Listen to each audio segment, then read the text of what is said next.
Yo, what's going on, guys? Happy Cinco de Mayo. Just gonna wait a second, let some people join the chat, see what's going on.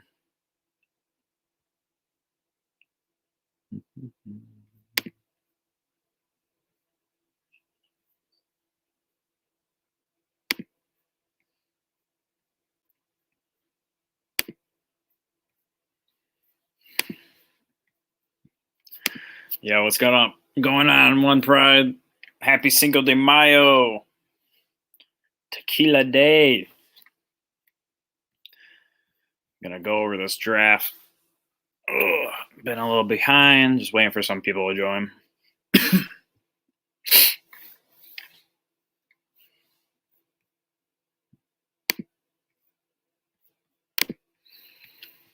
What did you guys think of the draft?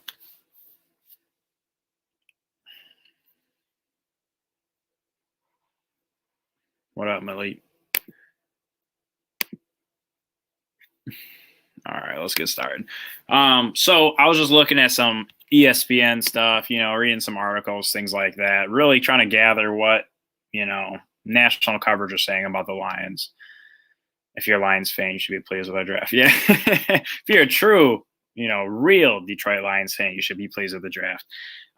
Primarily, what's going on, D-Matt? Primarily, like the national coverage, a lot of people are surprised, top 10 draft and, this year, people are like, wow, the Lions are building for the future. Some of these guys, though, they clearly don't follow the Lions because of how they analyze it. I read one thing, they gave us a D with the Sewell pick. How can you give a D for taking the top offensive tackle in the class that was highly regarded, 7th overall, so it's pretty crazy, but we're going to jump in this, see how it's going. So, with our first pick, we took Sewell.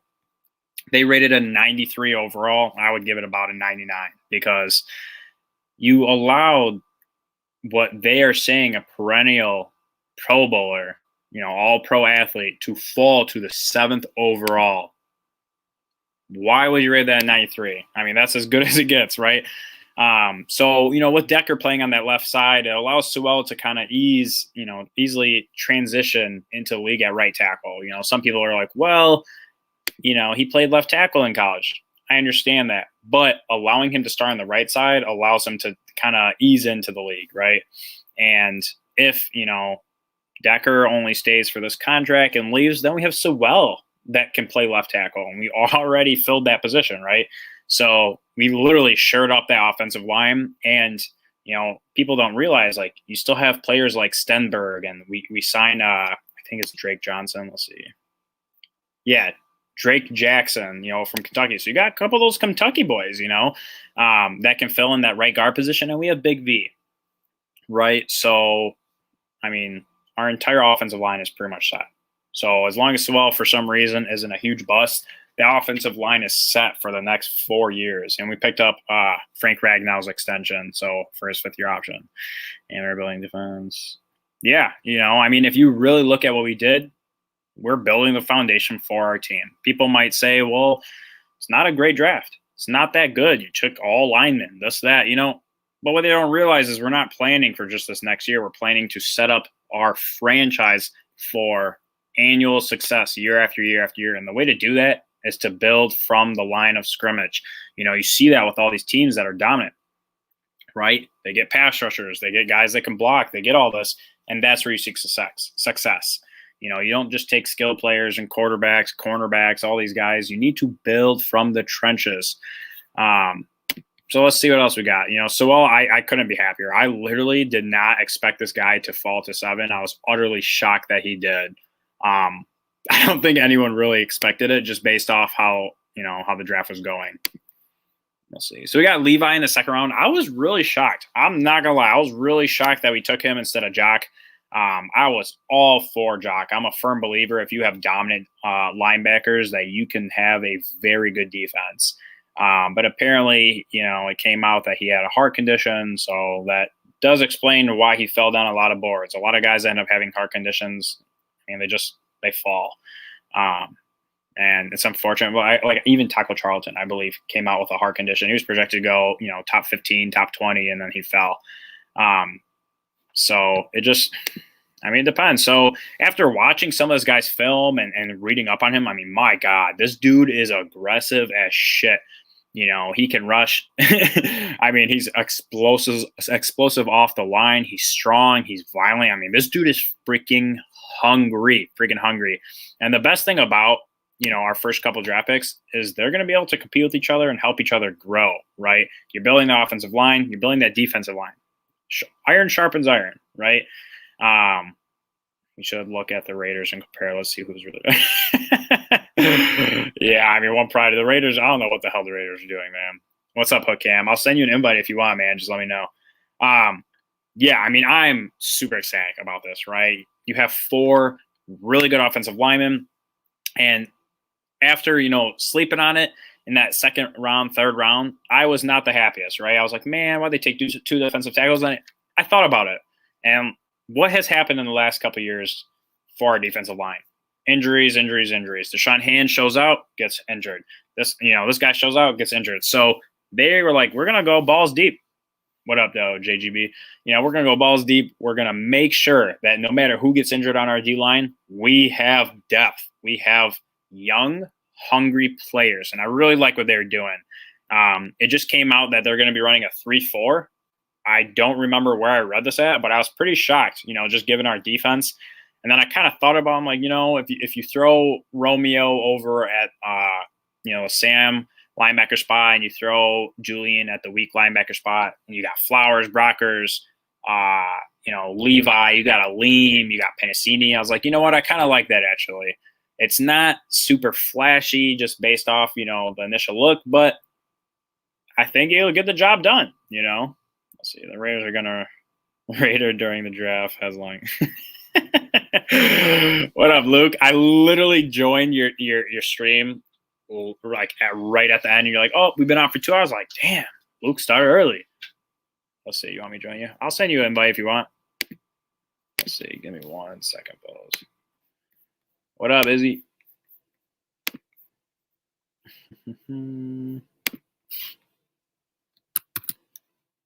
Go.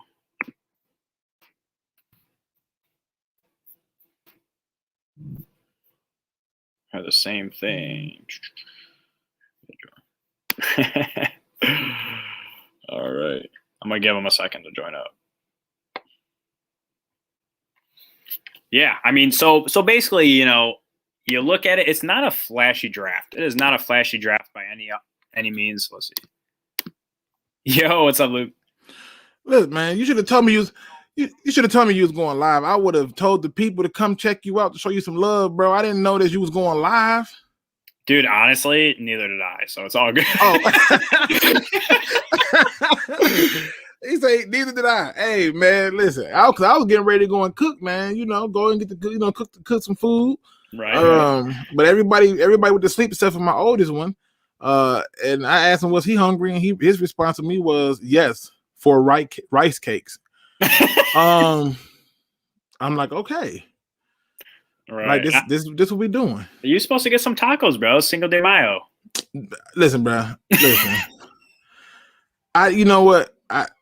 I still got the fish that I caught it, you know, so we got to get that done first, man. But go ahead, man. Where you at? What you talking about, bro? Look, so, I mean, I haven't been able to really talk about post-draft stuff, so I just been kind of going through it, right? So, well, you know, I was looking at these ratings. I'm like, a 93? How the hell do you give the top offensive tackle at 7 a 93 grade? I mean, he clearly fell to us. You should give him a 99. You know what I'm saying? Like, this ain't Madden. So your beef is that he should be graded higher? Oh, yeah. Well, the thing is the pick itself is graded 93. I don't know if it's necessarily the player. So to me, I mean, a 93 is like, all right, you know, you probably should have been taken like a little bit later or whatever. But like Sewell coming in to the draft was projected as the second overall player behind Lawrence, which in all seriousness, I pretty much agree with. So getting him at 7 and only getting a 93, I mean, yeah, it's not that far off, right? But to me, it's kind of insulting. I mean, like I said, to me, the grading system in its entirety is stupid. And the reason I say that is because you have to be able to, Izzy says to Luke, what fish did you get? Lake trout perch, and salmon. Those were the 3 we caught. Nice. But the thing that I'm looking at is the grading system itself is stupid.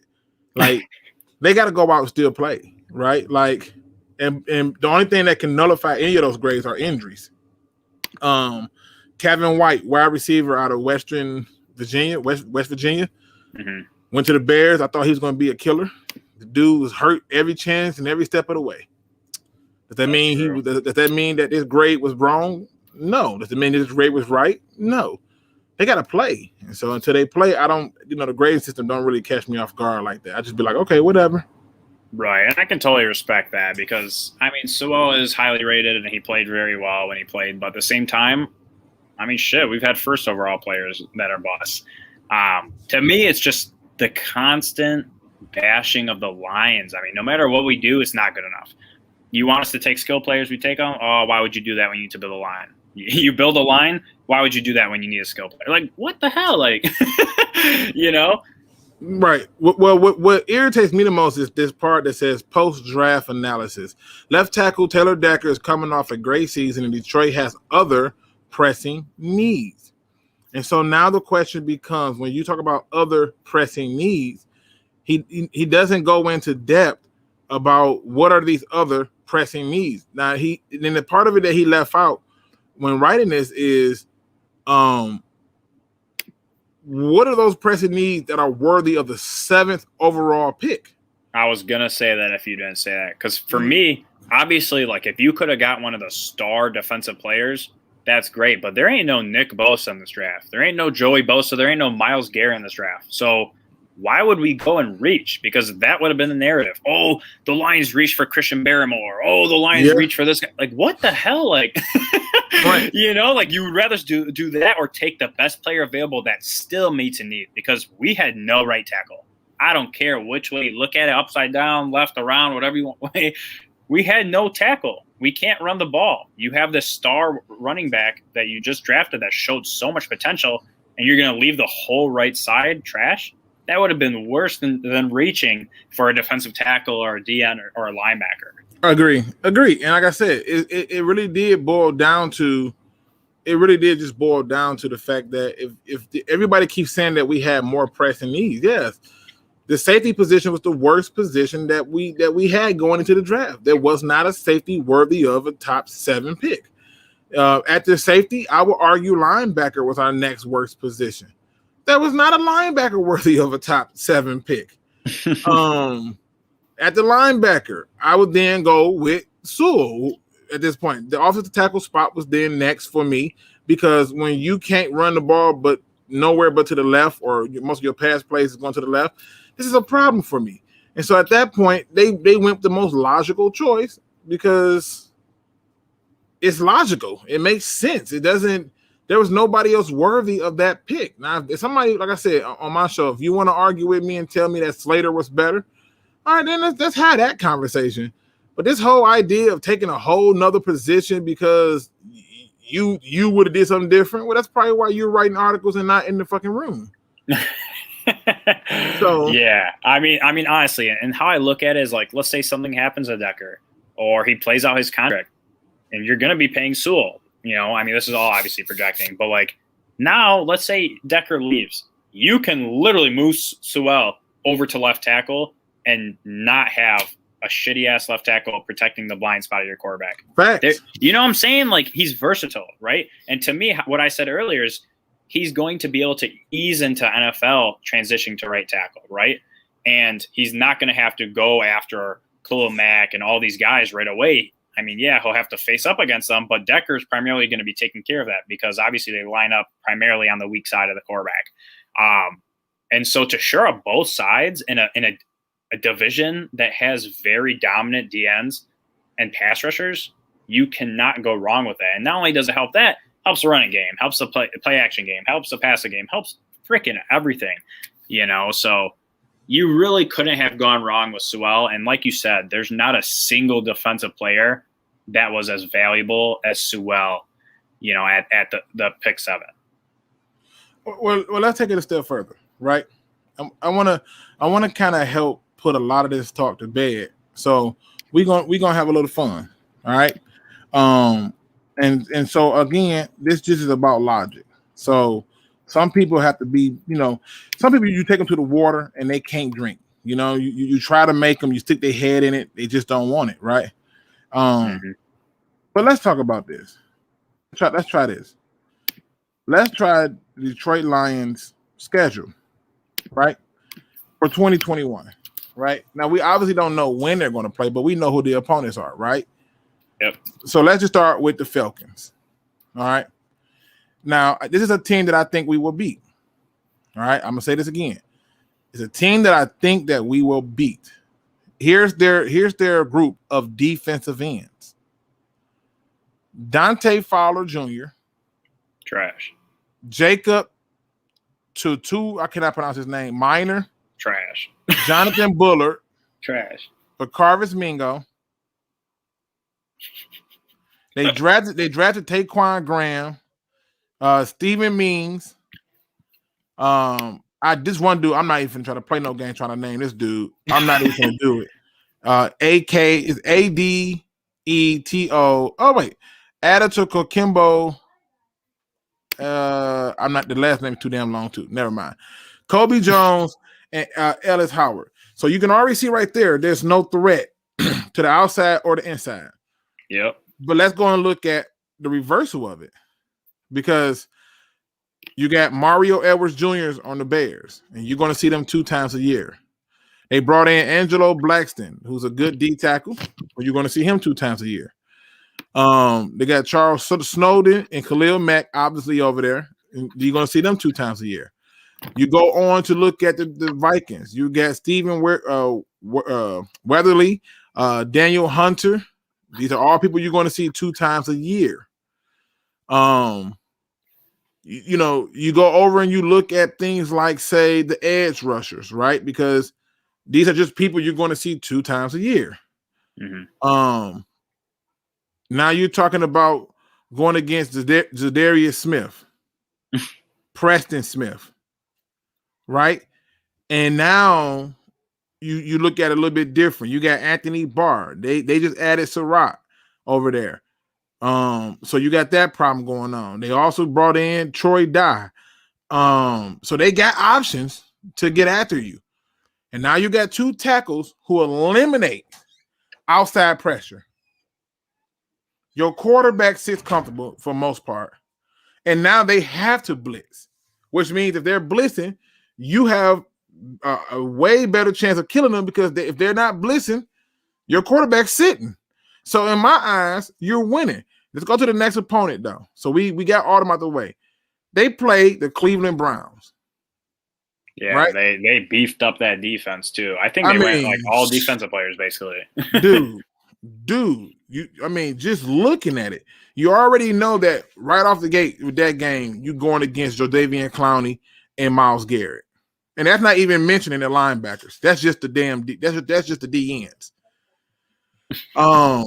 You go down to the Cardinals, right? Oh my God, J.J. Watt and bro, I can't make this stuff up. I can't make this stuff up. You got J.J. Watts. You still got Devin Kennard, who you know they're going to use. They're going to use, bro. You are you picking up what I'm putting down? Just look at who they have to go against. Let's not just stop there, though. Let's not just stop there, right? They play the 49ers. Yeah, I mean, that defense is stellar too. So D Ford, Joe Bosa, Nick, Armstead, and they have did Gallimore Kinlaw went there, I think. Yeah, Kinlaw. I remember those 2 were both high on my board. But yeah, I mean, you look at it, man, and no matter what team you play, they create outside pressure with a 4-man front. You are in for a long game. You better hope your defense is on it that day, because if you can't stop a 4-man front, you are screwed. Now, just to kind of go off what you're saying, right? What they're doing is allowing it to where the defense is going to have to add more pass rushers to actually create pressure. And what does that do? Opens up guys deep. What does that do? Opens up the screen game. Opens up every lane you can possibly think of. And that's what elite tackle play and great offensive lines can do, you know? So we could not have gone and hit a better player in the first round. It's one of them things that you have to look at, and you just look at the opponents this year. I'm telling you, you have to walk away and say, damn, we could have did it this way, but just look at who we got to go against on the outside. Right. They looked at the division and they looked at the team that we played this year and said, I don't care what year it is, for the next 3 years, I shouldn't have to worry about who's coming from the outside. I just shouldn't. And every damn game you go through, I don't care who you look at, every opponent has pass rush. We play the Broncos. They got freaking Von Miller and Chubb over there. And then, you know, they added more talent. And then you talk about Pittsburgh. You know, so you're going to see certain things 100%. Now, I see you got a question there, bro. You see the question from Weed and Yes, sir. So, I mean, do you think Jalen Waddle would have been taken by the Lions if he wasn't taken? I don't think there was a single chance. I mean, from what I was reading, which I don't know how true it was, if Sewell wasn't there, Chase wasn't there, then we would have looked at quarterback. Jalen Waddle, I mean, yeah, he's a great player and everything. I just highly doubt that at 7 we would have taken him. If I'm going by what Brad Holmes said, and I'm taking what Brad Holmes said to see how much of it is true based on evidence, I think that the 3 players that they were considering were Sewell, Slater, and Kyle Pitts. You think Kyle Pitts? So I got Slater and Sewell. I don't know if Kyle Pitts was the third.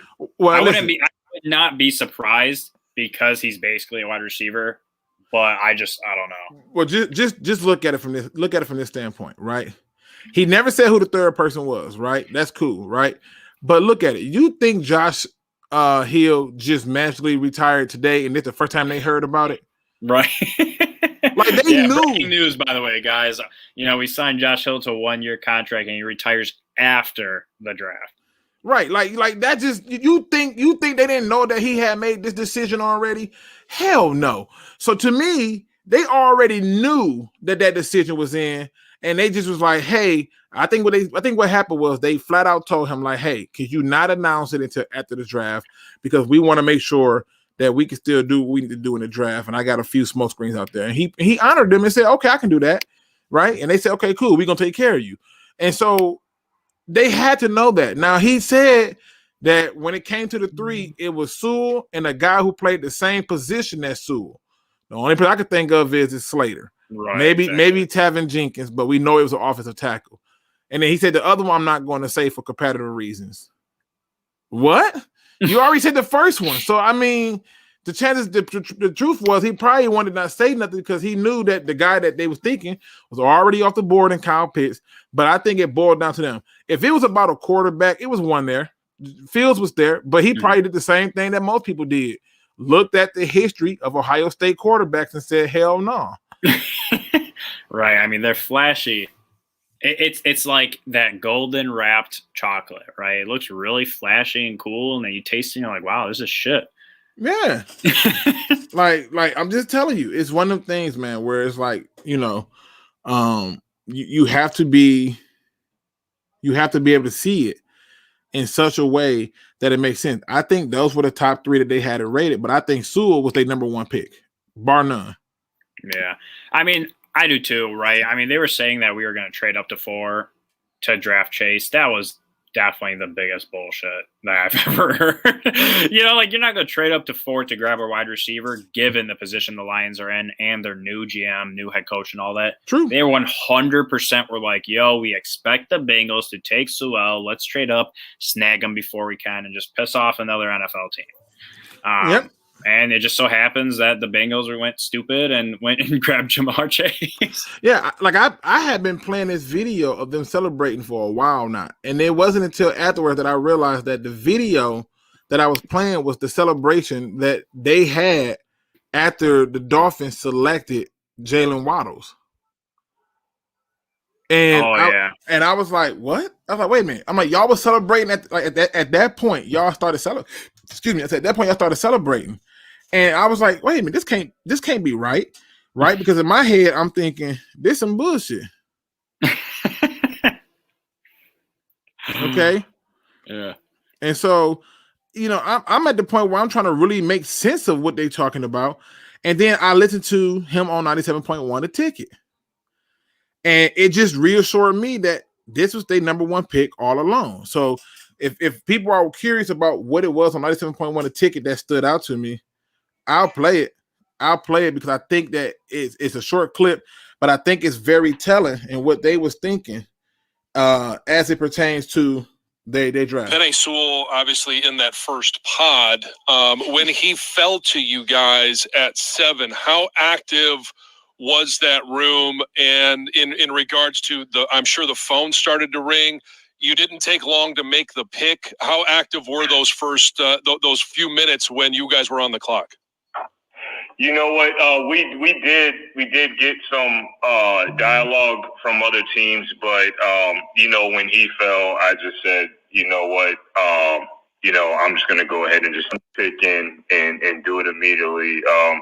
I found out afterwards I was kind of in violation because I kind of did it a little bit too early, but I just couldn't really hold back the excitement that we had to give him. But to land a cornerstone foundational piece like him, and the more talent level is easy to see, but the more and more you got to know the human being, he's just a great kid that comes from a great family, and he's just such a fit for what our culture is here, and just couldn't be more excited. But it pretty much was an eruption of excitement. I 100% believe that they got their number one choice. He was always the number one choice. Quarterback wasn't on the table. The receiver part is, I get that truth when he says people can get off my ass for not taking a receiver. In other words, he was basically telling you, I know what the hell I'm doing. There's enough receivers in this draft that I don't got to take one in the first. Mm-hmm. So let me ask you, let's see. Looking back, right? Sewell falls to 7. If he's there, would you have traded back and got more draft capital? If he's my number one rated guy, no. Right? If you reverse that question, and let's say for some reason Tom Brady, Peyton Manning, whoever you love at quarterback, Aaron Rodgers is there, and he's your number one player on your scouting report, no, you don't trade back. Because at that point, you're settling. That's almost like you finding your dream girl. She checks every box. You like, I want a girl who cook. Damn, she can cook. Check. I want a girl who wants sex every day. Oh, she wants sex every day. Check. I want a girl who plays video games. Oh, she likes video games. Check. You know what? She got everything I want, but I'm going to go over here and get this other chick who want to argue at least 3 times a week. She can't stand to cook. I mean, that's what it sounds like, right? Right. No, Like, I feel you, man. I mean, it's hard because if Sewell wasn't there, I am all game for trade back. There's not a single player after that point that I'm like, you know what? I want him at 7, have to have him at 7. You trade back, you could have got Slater. You trade back, you could have got, a bunch of different guys, and being able to add another pick in that second round or something. I mean, imagine if we were able to get one of those top wide receivers in the second round because we traded back and still, nab Slater. Right. But having Sue surrounding him and everything, you really can't go wrong, and you can't even be disappointed or anything because he was the second overall ranked prospect in this draft. Even if he wasn't the second overall ranked prospect, he was your number one. Right. And so at that point, it didn't matter. Now, Zach J says he don't quite understand how you had a pick in too early. We were on the clock, right? No, the TV shows you the clock, but they have their clock that they still go by. They were already celebrating the moment the TV announced that they were taking Jalen Waddle. Because what the TV try to do is the TV tries to announce the pick a little bit early, and then he comes on the stage and he announced it, and then he said, "Oh, they are on the clock." But a lot of times what happens is they still get a chance to make the phone calls and all this other stuff in between that we don't get to see, and then that's what happens. So, that's where you start to see the little difference. But no, I mean, it just boils down to if this pick end up being a bust, this pick is so different from a Jason Smith. This ain't somebody who went to the combine and just tore up the combine and then all of a sudden was like, oh, he's the top pick. No, that's not what happened. He performed on the field. And if you pay attention to what they said, they go by the tape first. All that other stuff don't matter. The tape first. So like I said, I think it's 100%. It's 100%. Right. So this is an interesting question. We didn't respect says, do you think Jared Goff is better suit for this new O-line than Stafford could have been? I'm gonna answer this first. I'll let you have it. So for me, I don't think you can, as a quarterback, better suit and based off the offensive line. It doesn't necessarily impact a pocket passer like Goff, impact a pocket passer like Stafford. It would impact someone like a Lamar Jackson. But overall, I mean, it's primarily impacting just the fact that they have more time to process. And for me, Stafford's the better quarterback than Goff.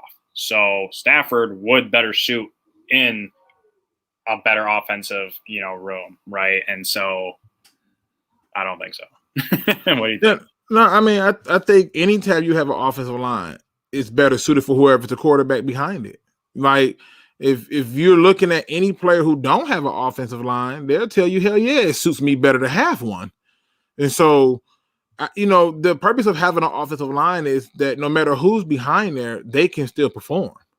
There's a reason why these Hasselbecks and the Rex Grossmans and all these people, like, their defenses and run games got them there. They're not the ones who are carrying these teams. People kill me. That's one of the reasons why with Seattle making me mad, acting like they don't know their history. You got there with Sean Alexander running the goddamn ball, not because of Hasselbeck. So why are you not? And then you finally realized it when they got Marshawn Lynch and repeated again. Yeah. But now you want to you just want to lean on Carson. He's not it. He's not the answer. He doesn't have that factor. He's not going to change it up enough for you. Like, he doesn't have breakaway speed. And when he don't have breakaway speed, he's not finna carry 4, 5, 6, 7 of y'all. He's not doing that. Right. I mean, you can have elite level running backs. They don't have an offensive line. They're not going to do shit because there's teams that allow the running backs to get 2 yards downfield before they make contact. There's other teams that allow less than a yard. There's other teams that allow 3 yards. Could you imagine DeAndre Swift getting 3 yards downfield before he even meets a single defender? I mean, true. That's dangerous. You know what I'm saying? And then there's teams like the Steelers where half the time their running back is literally met in the backfield or at the line of scrimmage. And then you have to be freaking tremendous, elusive running back to be able to get out of that, right? You have linemen on both sides of you. You're pretty much running a drill. And you have to make the defender miss in a 1 yard freaking radius span, right? So, yeah, I mean, it's not one player, and I feel like people tend to forget that. You have a dominant offensive line, and you can make a lot of things happen. And it's one of them things that I look at and I say, if you are just looking at it from the standpoint, the last time the Lions completed a group was the defensive line. That team went to the playoffs because that defense was that good. And so now what you start to see is they're completing the offensive line. Why? So they can run the ball. Jamal Williams wasn't no accident. It's funny how he the only one with the long-term contract. Right. So I have to touch bases just because we're talking about the trenches. So our next two picks were Levi and Ali McNeil, right? And my thought process behind it was, you look at our defensive line. 2 years ago, I was hype. I'm like, damn, we got like 7 guys you can rotate in, be healthy, this, that. The last 2 years have been overwhelmingly disappointing because of the fact that our guys can't stay healthy. And my thought process was pretty much, no matter what happens with those guys that have been injury prone, whatever, we just brought in 2 hungry young rookies that can either start, like legit start day one, or they can rotate in with a Pennicini. They can rotate in with someone, and that if one guy goes down, you have the next man up, and it's not a huge drop-off. You look at what happened towards the end of our season last year, we were starting guys that shouldn't even be on the roster, So the fact that we have so many defensive tackles, nose tackles, all this, that we can run so many different schemes, we could afford to lose a couple guys in the D-line. It is very exciting because they're trying to build that defensive line. And the last time we saw success in the league was when we had a good defensive front. What do you think about that? And what do you think about our 2 defensive tackles we drafted? No, I think you hitting the nail on the head on a lot of those points. But I also think the biggest part is the Lions said we don't trust and cannot trust and shall not trust Nick Williams, John Atkins, Kevin Strong, Jay Sean Cornell. We don't trust them. Once we go past Brockers, once we get to John Pennicini, I don't trust the rest of you motherfuckers. That's what he said. He essentially saying that I can't trust you. Deshaun Hand has played in what, 13 games? It's not much. And that's why I liked it so much. When we first were drafting, I'm like, damn, that's pretty mind-boggling that we just took 2 defensive tackles because we have Hand, because we have this. And I thought about it, I'm like, you know what? Fuck that. You want to get injured all the time? We're not taking that risk anymore. It's either put up or shut up, and it creates a very competitive, just defensive lineman room, right? And so I was like, yo, this was actually a great thing. Could you imagine Pennicini? So One Pride says, I believe Pennicini's on the Russell Bubble. Could you imagine Pennicini being our worst defensive tackle? I mean, shit. That would be a godsend if Pennicini was our worst D lineman. I would be surprised if Pennicini got cut. And it's because he is very good against the run. And they are looking for people who can do just that. So I would be surprised if he got cut, especially this season. You're talking about 1 year and you're out of here. I just don't see that happening. It's some other guys who need prayer. We should pray for all of them. All those D tackles past John Pennicini and Michael Brockers need prayer because these other two are on the team. Right. When I was saying that, I was saying like once we, solidify our roster, that Pennicini, quote unquote, would be our worst D lineman. That would be pretty crazy to think about, right? Because Pennicini was really good last year on a very shitty defensive line, So if Aleem, comes in and Levi comes in, Pedro Brockers and both Okwaras and Flowers, and Pennicini's rotating in off the bench because there's players better than him, that's pretty crazy to me. That shows that, damn, this draft worked. You have not only a good defensive front, but you have depth that are still starting caliber players. Yeah, I mean, like I said, it shows evidence to what they view in other stuff. Now, Steve-O says he thinks Pennicini is getting cut after hearing that Campbell said they're going to go to a 3-4 defense.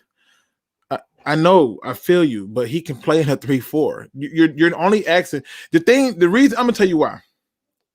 Oh, doesn't get cut. Okay, he correct. I was gonna say because if you go through and I did a film study just showing him he don't move, bro.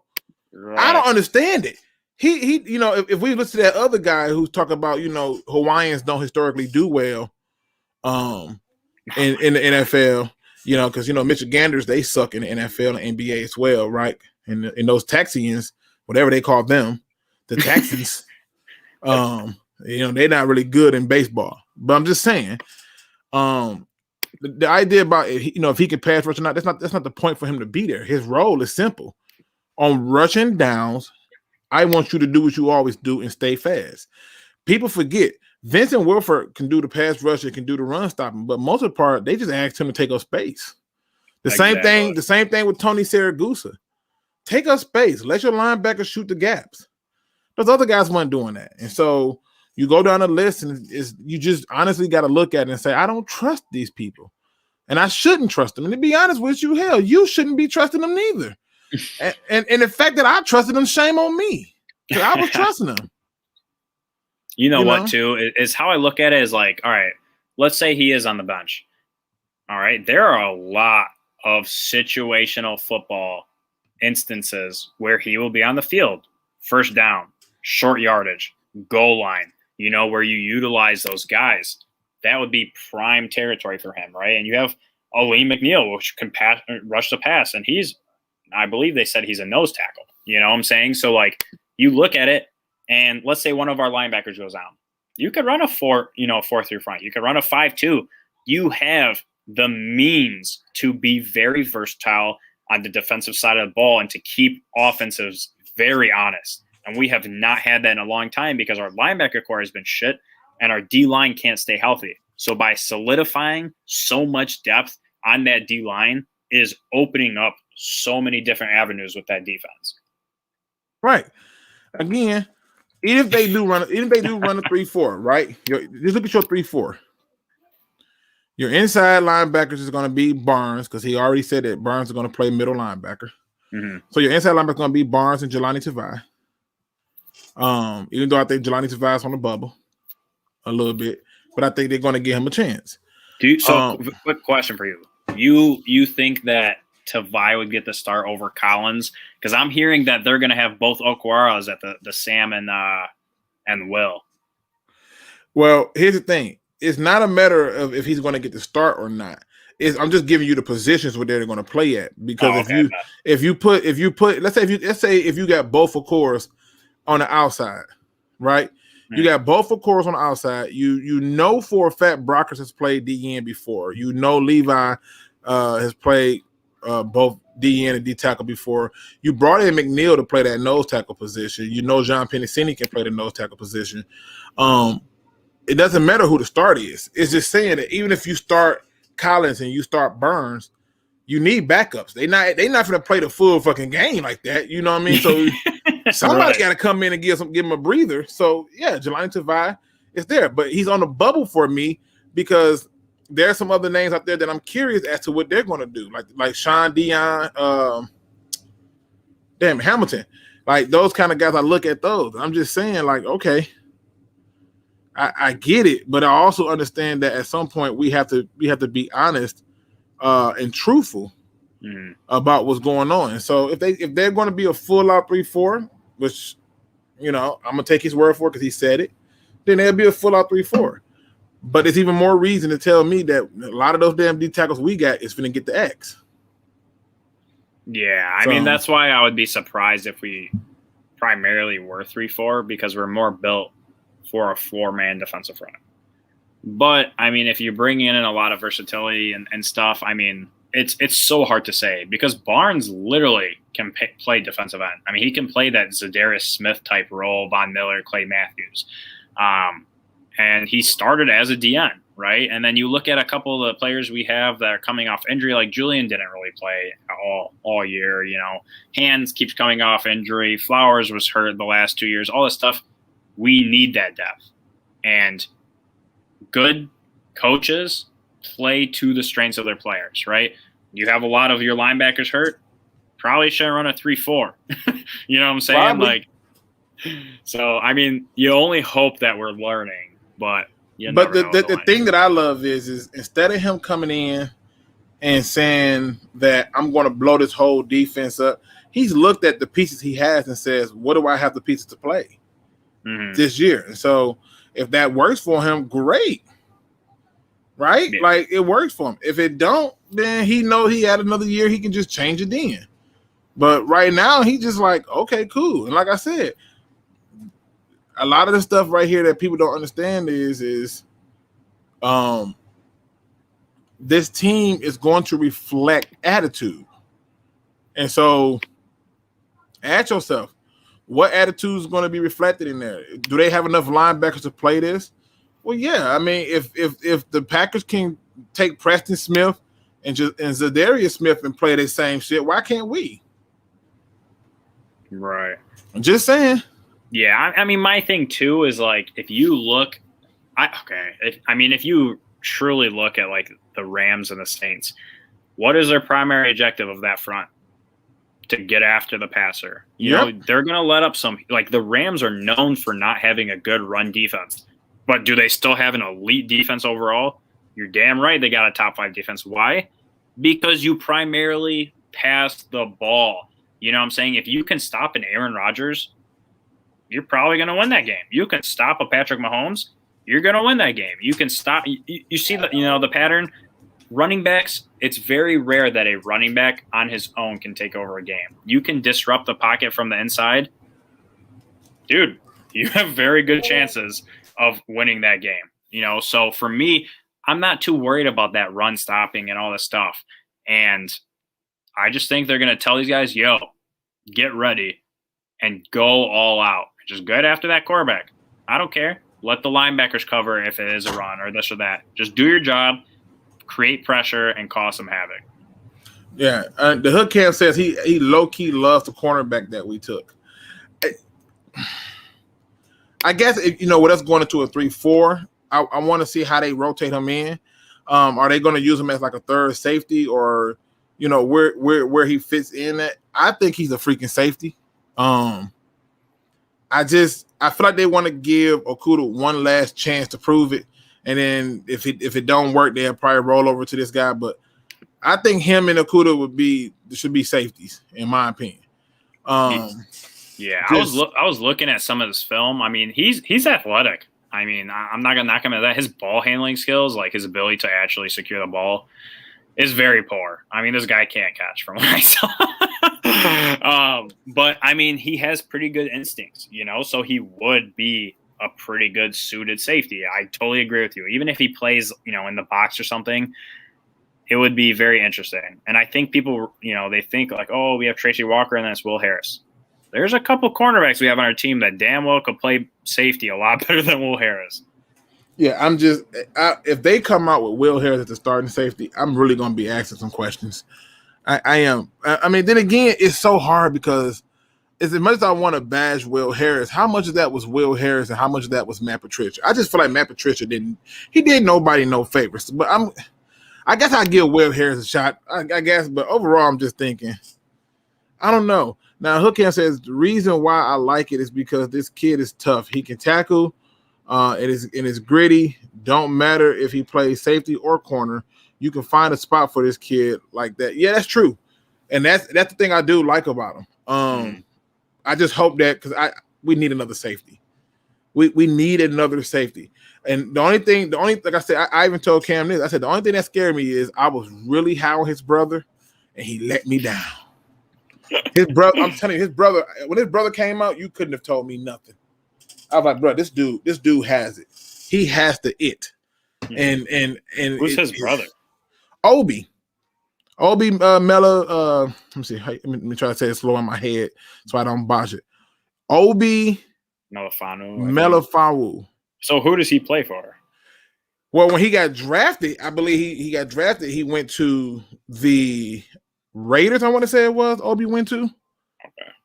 And I think he played at West Virginia. Let me just double check. Obi Melifonwu. Let me see. So when did he come out then? I did not know about his brother. Oh shit! 2017. Okay, he played at UConn with a second round pick 56 to the Oakland Raiders, and then ended up going over to New England 2018, 2019, and now he's on the 49ers. Okay. But when he came out, you could not tell me nothing. Bruh. I watched so much film on him. He was one of my surefire guys. Like I'm like, bruh, I'm telling you, you don't get no better than that, bro. I'm talking about if you just I'm gonna give you a brief like why I was so high on him coming out of college. And why I got so mad when the reality was different, because it was like, yo, what the hell happened to you? Right. like what happened? But this is him. When he came out of college, he was 6'4", 224, playing safety. Oh damn, that's a big boy. Playing safety, bro. He had 8 interceptions, 349 total tackles. That's a safety, bro. That's a lot. At Connecticut. That is a lot. At Connecticut, bro. Like he had just in his last season at Connecticut, he had 4 interceptions, 2.5 tackles for a loss. He had a total of 11 tackles for a loss, 2 forced fumbles in his career, 2 fumble recoveries, 16 pass deflects. You couldn't tell me nothing, Andrew. I was in on this dude. You hear me? Yeah. I was watching games with him and saying to myself, like, whoever gets this kid is getting a baller. And take that. Listen, 349 tackles, 221 of those were solo. Bro, you can't make this stuff up. Yeah, I mean, that's crazy for a safety. Now watch this. I'm going to show you how this is what happens when I don't know what, because I wasn't watching the Raiders hard. I ain't finna lie like that. I wasn't watching them hard. So now I gotta figure out where did it all go wrong, right? What happened? How are his measurables? What you mean? Like what? His speed, strength, all that. How are they? Let me think. I'm trying to see if I can remember what he ran in the 40. I'm just gonna Google it. It's better for me to just Google it. because I ain't got the name. Name is hard as shit. I know, right? Let me see. Because when I look at it, I mean, there's always 4.48. Oh damn, that's solid. I mean, he had a measured wingspan of 78.5 inches. He had a vertical jump of 41.5 inches. Oh damn, so he's athletic as shit, bro. Like, listen, when I tell you this, you couldn't tell me nothing. Right? You couldn't listen. The stats were there. I saw it on film. It was there. Everything was there. And then I don't know. I didn't follow the Raiders hard enough. I don't know what the hell. I mean, even in Madden, bro, when I was still playing Madden, there were people who was like, man, I don't want this guy. And I was like, yeah, I'll take him. And he will ball out on the game for me in Madden. That's when I cared about Madden. And now they on some bullshit, but that's another story. So, but again, now you're going to look at his stats, right? And I don't understand this shit, bro. I don't even know where to begin when looking at his stats, bro. I don't know what happened.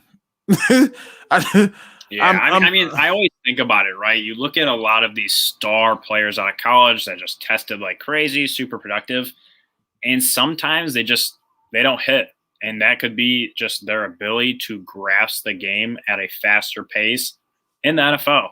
You know, I mean, like guys like Cordero Patterson, right? Freaking athletic as all hell. He's already on like a 6th team because he couldn't grasp it as a wide receiver. You know, he just can't. And there's a lot of players like that come out and they just look like beasts. So like a Cam Chancellor, yeah, that's literally who I was thinking of, Juan Bride. And they can't grasp it at that speed, or they can't grasp the complexity, you know, of NFL schemes, and it just sucks because there's no rhyme or reason, and that's what I attribute it to.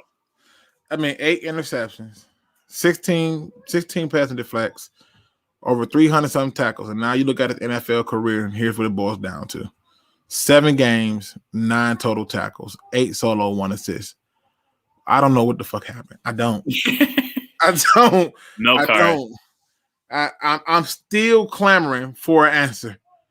I'm struggling for it to make sense. You know what would be crazy if we were able to pair him with a F2 and they just somehow clicked like the McCourtney brothers over on the Patriots. Yeah, I don't. Like I said, even Hookhammer missed that. Look, even Hookhammer missed the same thing. This dude, if you watched him in college, I swear to God, it was no way you were going to believe he was going to be a miss. There was no way, bro. Right. Yeah. So I mean, let's go to these next picks, right? So we get to the 4th round. We're hyped. You know, we haven't really addressed anything outside of the offensive defensive line, and we're all like, "Yo, please get a wide receiver, get a safety, get a linebacker." You know, we're looking at a couple of these positions, and we go ahead and grab Amon-Ra St. Brown. You know, what'd you think about that pick? Juju Smith-Schuster 2.0. That's what they did. You heard it here first. I talked about it before that he was a guy. It's his route running. The route running, the route running and the way he catches the ball. You go and watch any of his film, he's 100% just want the ball in his hands. He will route run you to death.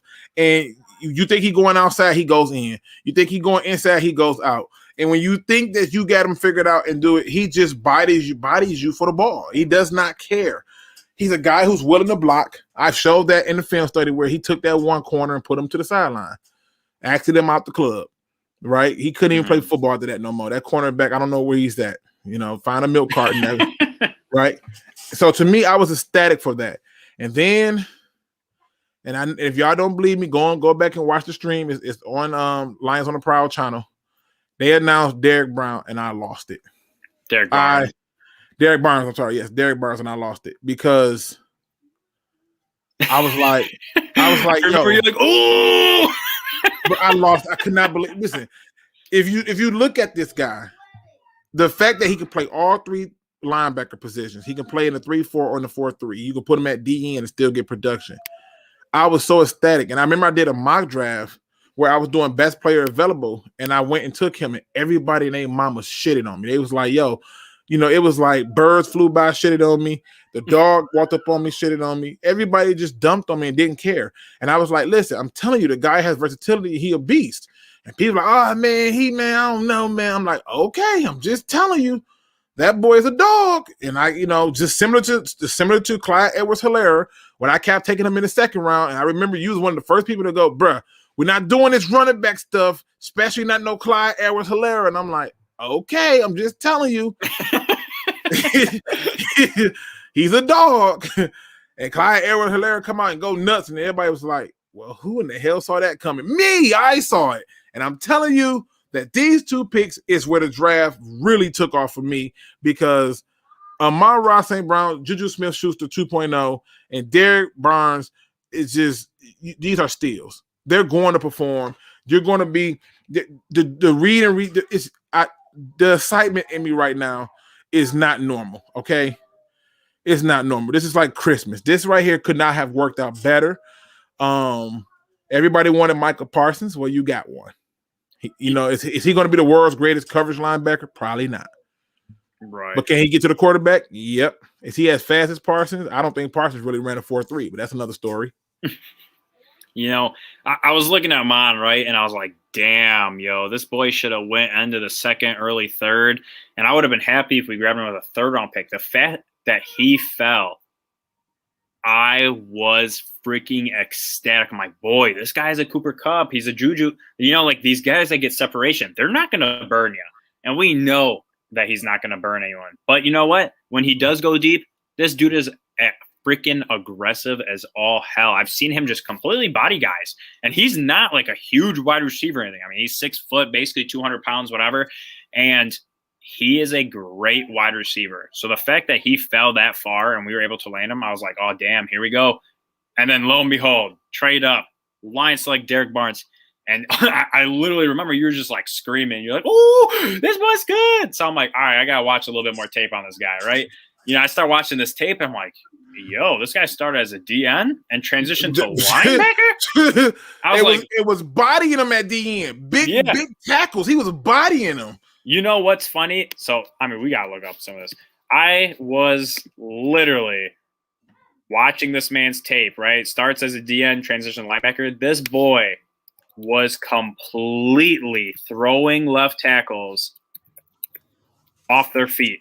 Just watch some of these highlights, right? This dude is aggressive. Don't show too many now, because we don't want them to put you off this thing, because they hate. You two don't like you to be, they don't like that. That's all good. I don't care. So long story short, right? If you read that analysis by ESPN, they're like, oh, like he doesn't have the greatest ability to stop the run. I don't know what the hell they're talking about. This boy, watch this. I guarantee you there's a run boy. Don't care about who the blocker is.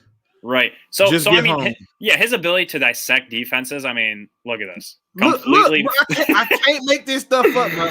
Look how disruptive he is. 1, 2, Locke is running for his life. Is that Drew Locke? You know what? That might be. I don't know. Right. I was too focused. Look, this right here I love, because perfect angle, good speed, sheds the blocks, but yeah, he can't stop the run. He can't play it. Boy, he starts a DN. This boy like 260. Look at this. Just got rid of those. Disrupting everything. Sack. This guy is a phenom. And they're not even showing you. This is just a replay. This guy, I watched him over and over again, throwing offensive tackles, off their stance and just completely disrupting this guy, or has the speed to get around, right? Just think about this. Think about the number of spots you can place him and not know where he's going to be. And he's wearing one of my favorite numbers. I have a thing for double digits. Mm-hmm. But right there, he eats the block, get up, and go and get the quarterback. Right. That's back motor. At the end. That is high motor. Stops the run. Dissects the play recognition. This dude is very talented. The fact that, people are like, don't show no more. Don't show no more, man. I don't want them to shut you down. Stop it while you winning, bro. Stop it while you win. I don't want them to shut you down. All right, let's see. I don't know what their limit is. You know what I'm saying? Dude, I felt like it was coming up. I ain't want no beef. I ain't want no problem. I don't even know how long. So, long story short, you see his ability to recognize what's happening and dissect it, right? He doesn't need to be an elite level coverage guy. Why? Because we have good secondary players. You have Tracy Walker. You drafted freaking Okuda 3rd overall. You got Amani. You just brought in a Fitu. You have Jamie Collins. You have a couple of these guys back there that can help. Let Barnes do his thing, and he's not awful in coverage. And he's going to learn, right? The dude transitioned from DN to linebacker That is a super hard transition, and he was athletic enough to do that. He has so much potential, and the fact that we are facing Aaron Jones, Dalvin Cook, freaking dude, I mean, literally just endless star running backs every game in our entire season, because we projected to have another top 5 toughest freaking schedule, shows you that that was a fantastic pick. And we've been lacking at linebacker. We've been lacking at run defense. Everything we did in this draft addresses run defense, pass defense, and I mean, even pass and rush offense, because you address the offensive tackle, spot. And it is so exciting, because when was the last time you saw us have a linebacker that is that instinctive? I haven't seen it since Levy. You talking about Levy? I mean, I like Levy a lot. I mean, what about Stephen Tulloch?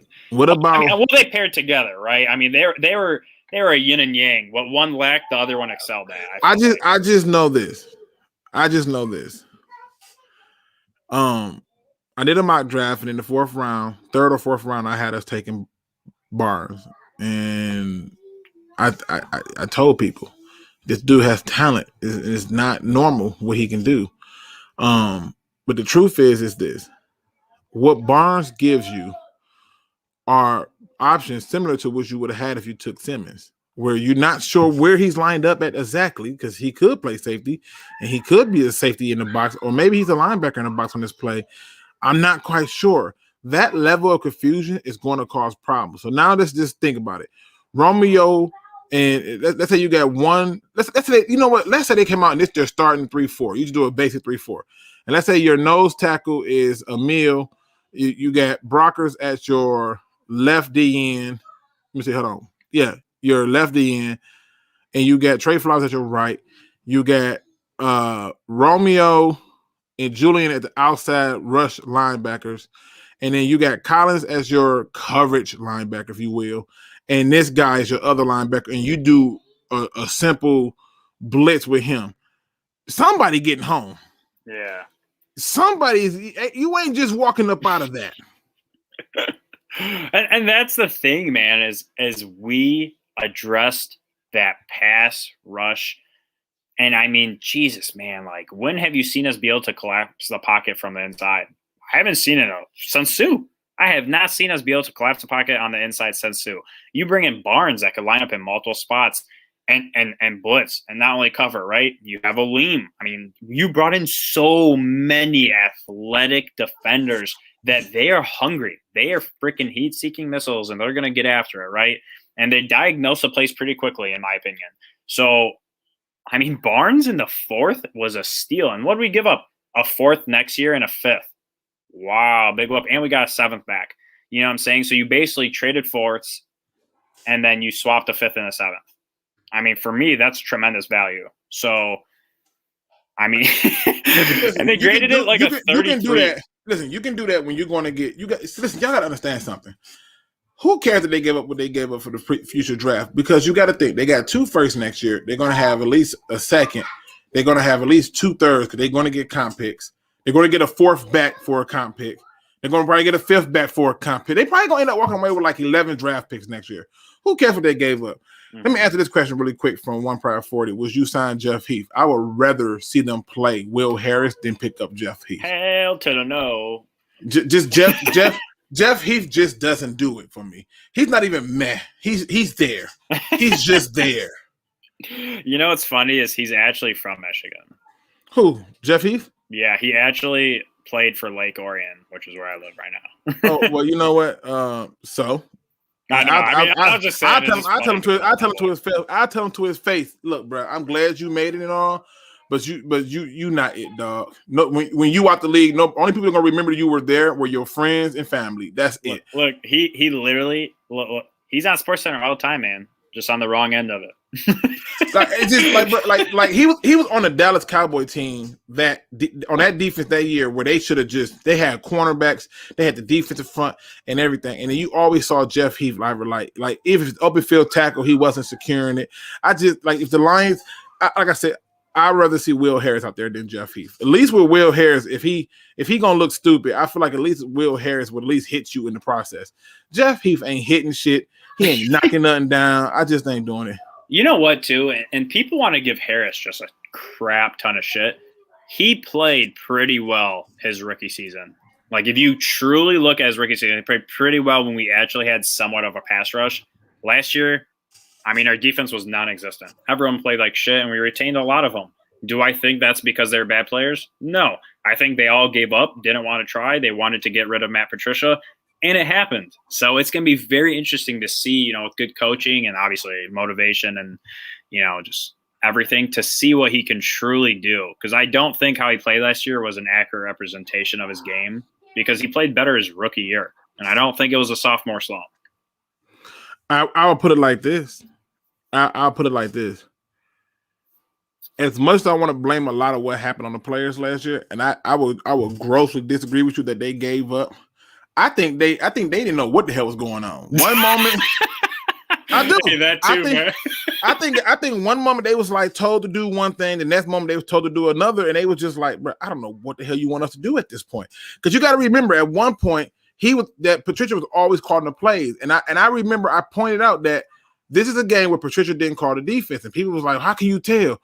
And then out of nowhere, this weird stat came up where we ran zone way more, and I was like, that's how I knew. It was a totally different game plan. And I think they just got confused and was like, you know what? Ain't no point in learning it because it's going to be different in tomorrow. So what's the point? Yeah, I think they didn't know what the hell was going on, bro. They was like, F it. Right. And I think it's funny because, yeah, I mean, obviously Will Harris played like shit last year. I mean, there's no way around it. I just think that if our whole defense truly was not talented, we would have got rid of them all. We would have got rid of Flowers. We would have got rid of Rome. We would have got rid of Walker, which Walker lost his starting job, which just completely baffles me because we started Harmon and Harris, and I will never get over that. But it just goes to show you, I mean, the coaching was so piss poor, and these guys all gave up. I mean, how many times towards the second half of the season did you see these guys just walking around? They're like, all right, shit, I'm getting my paycheck. I mean, let's get it, bro. You just scored a touchdown. Cool. High five. You're like, like they just didn't care. And like you said, they looked lost. It literally looked like they were trying to do their taxes and solve fucking calculus problems while they're trying to play the game. Like there was I was so confused. I was like, like you can literally see the smoke coming off their stem helmets, like trying to figure out what they were supposed to be doing. Their brains were buffering. Yeah, like they was just like, you know what? I want you to go here, and all I want you to do is just stand there. And they was like, that's it, just stand there. And then the play would happen. They would go, I told you to run left, and they was just looking like, the fuck is going on? You told me to stand here. I did what you told me, and it's weird. It's weird to see it. There were so many miscommunications. Dude, listen, you're not gonna get me to argue with you. Right. They're like, oh, you're blitzing? I thought I was blitzing. Oh, well, you know, it was fourth down, and now the running back's completely open past the first down marker. But shit, we both blitz, bro. Good job. Bro, it was so painful to watch, man. If you really dissect those games, you could just see that they're like, I don't give a fuck because I don't know what's happening, but thank God I'm still getting paid. Because that was the mantra. Honestly. That's it. Yep. Am I getting a check today? Yep. Oh, well, shit, I'm good. Right. I know I look stupid, and they're gonna make fun of me on ESPN, but it's all good because Fatty is the headline. I got a check. You know who's going to argue with the check? The check cleared. I mean, what you want me to say? Right. The check cleared. So I the last pick we had was Jamar Jefferson. You know, what do you think about him? He was in the 7th round, third to last pick in the draft. People are like, oh my God, you took a running back. I mean, if you just watch his film, when they went against the Oregon Ducks, you go, oh, he's lights out, 226, like multiple touchdowns. You're like, okay, this guy got it, right? Mm. But you know me, I don't just stop there. I don't stop at your best game. I want to see what happened in your worst. And when I watch the worst, it really boiled down to him when it's not working right. He tends to get a little jumpy. I'm gonna say squirrely. That's the word. He's squirrely, where he's not sure which direction he wants to go, and now he does not rely on his skill set. He doesn't rely on the vision or anything like that.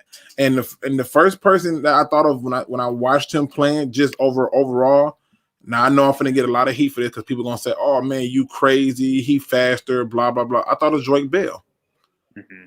He was the first person that I watched him, and I said, if I was gonna compare him, I would compare him to Drake Bell, a guy that he played decent, but he's never gonna be like this all-world guy, but he's gonna be decent. And so I don't know if he makes it on the team or not, but he didn't jump off the screen for me.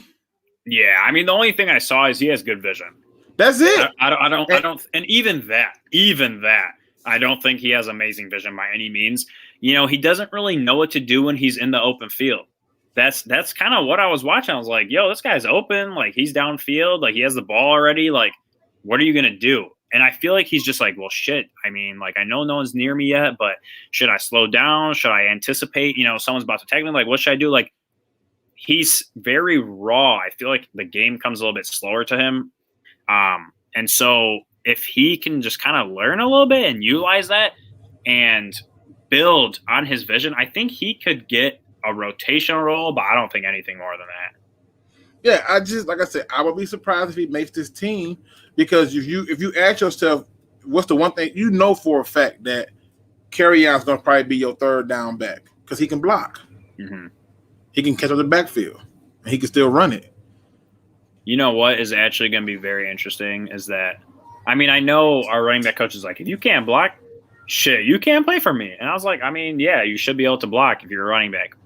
But with that being said, we have Hockenson and a projected probably top 5 offensive line. So how much do we actually need a running back that can block a lot compared to a running back that can catch? So, like, let's put it this way.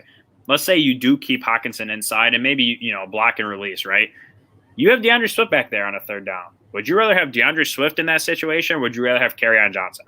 Kerryon Johnson. See, that's surprising, because I would take Swift because we could utilize him how we did Riddick when we had Riddick back in the day. And that's the problem. And that's the problem. That shit is the problem. Because when he was back there, nobody worried about him blocking a goddamn thing. If he went right, it was a pass play. Trust and believe, it was a pass play. But with Kerryon back there, you don't know if you're running the ball, because he can still do it. You don't know if he's there to block, because he can still do it. And you don't know if he's there to run out. He can literally sit there and block for a second, and you got to respect that block. And then he can sneak out the backfield, and you go, oh, shit, it's a route. But if you put Swift back there, and you decide that, you want to play this old game of let's do him theoretic, then, yeah, I'm going to treat him as a damn receiver. Yeah, and I mean, my thing, too, is DeAndre Swift is not an awful blocker. I mean, this guy can play, and the fact that you have Hockenson, you have 5 offensive linemen, it adds tremendous value, because I am hoping that George Kittle rubs off on Hockenson, because they keep training together. And George freaking Kittle is a tremendous pass blocking tight end. I mean, literally the best one in the entire league, in my opinion. This dude pancakes freaking linebackers, D linemen all the time. That adds so much value, because then I 100% get what you're saying. Oh, Riggs back there, you're passing. I mean, DeAndre Swift is much more talented than Riddick, right? And I'd rather make sure that I have my best running back out there on third down when I have to convert than someone that, he's an all right pass catcher. He can run. He's not too bad, but he can block. I would rather take that guy that can make sure I'm getting that first down on top of having Hockenson that can block. That adds that versatility too, because you don't know. We could keep him inside, and then you're like, oh, shit, I didn't know Hockenson was going to block, and then Swift is going out. But I do get what you're saying, though. I just think that the fact that you have a tight end that's a very good tight end adds that similar factor of what you're saying with Kerryon. Yeah, I mean, like I said, it's just Kerryon's a third down back. He's going to get an opportunity to do that, and it makes sense. It's the Hood Camp says real running backs that can block matter a lot for blitz pickup. He says schematically it's different to have a tight end in as opposed to a back. It is, and that's why Kerryon's going to be the third down back. You don't know what's going to happen with that guy, right? I know. But sorry to cut you off. I'm going to say something real quick. You go ahead. My thing, too, is we haven't had potentially this talented offensive line. Good offensive lines pick up those blitzes, and it doesn't get to that second level where your running back is in that predicament. So I'm hoping that they are good enough to where those blitzes are not as effective, or at least don't hit home as much as they did in the past. Right, yeah, but some people will try you and load up and try to win the numbers game when blitzing. Like they'll send more. They'll send more. I mean, it works in our favor, but it works in our favor even more. Like if they rush 6 and one of your blockers the running back, this works in our favor because now you got the tight end TJ Hockenson out there on the short route. You got receivers who are going over the top, probably doing ends or post routes. And so you now got, you got options. But I'm just saying. Yeah, no, I get what you're saying. I mean, this is why, though, I do like that we drafted Sewell, because it allows us to be a little bit more aggressive. And I've been saying for years, man, you're not going to win no games being passive. We're not in that that predicament where we have a top 5 D line. We have a great defensive team to where you can be a little bit more passive on the offense side.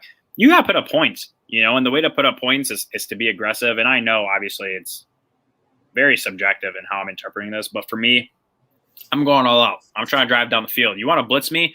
I got my guy going out for a route, so now you have no one covering him, or let's say you do pick him up. Now I got a wide receiver on the sideline. So all that matters is that my quarterback can make the reads very quickly and can diagnose it and, execute. So now, I see this quote right here from Steve-O. He says, running backs that can't pass block won't get on the field. With our offensive coordinator and running back coach being running backs in the NFL, they know what they want. This is so true. I'm going to show you how scary this is. I went back and watched Hard Knocks Los Angeles, where they talked about the Rams and they talked about the Chargers. Every freaking episode, you heard them talking about blocking. Receivers, I swear this, they're dead ass on this. They're dead ass. Receiving coach, if you don't block, you don't play. Running backs, if you don't block, you don't play. Tight ends, if you don't block, you don't play. Offensive lines are given, so I ain't even got to go down that road. But they even showed a clip. There's this one particular clip, okay, where I literally saw Anthony Lynn go off on one of his undrafted guys because he told him, like he said, listen, bro, I brought you in here for one job and one job only, and you're not doing that. That's the block. The word block was used. Like if you had a drinking game and you wanted to just do it based on how many times they say block, you got to drink, you would die of alcohol poison. You hear me? They are serious about this. If you're not blocking, you don't play. And they're not playing with you. So I said, you know what? This is a joke. This got to be a joke. So I watched another Hard Knocks with the Eagles. You know who their running back coach was Deuce, right? So I'm watching it.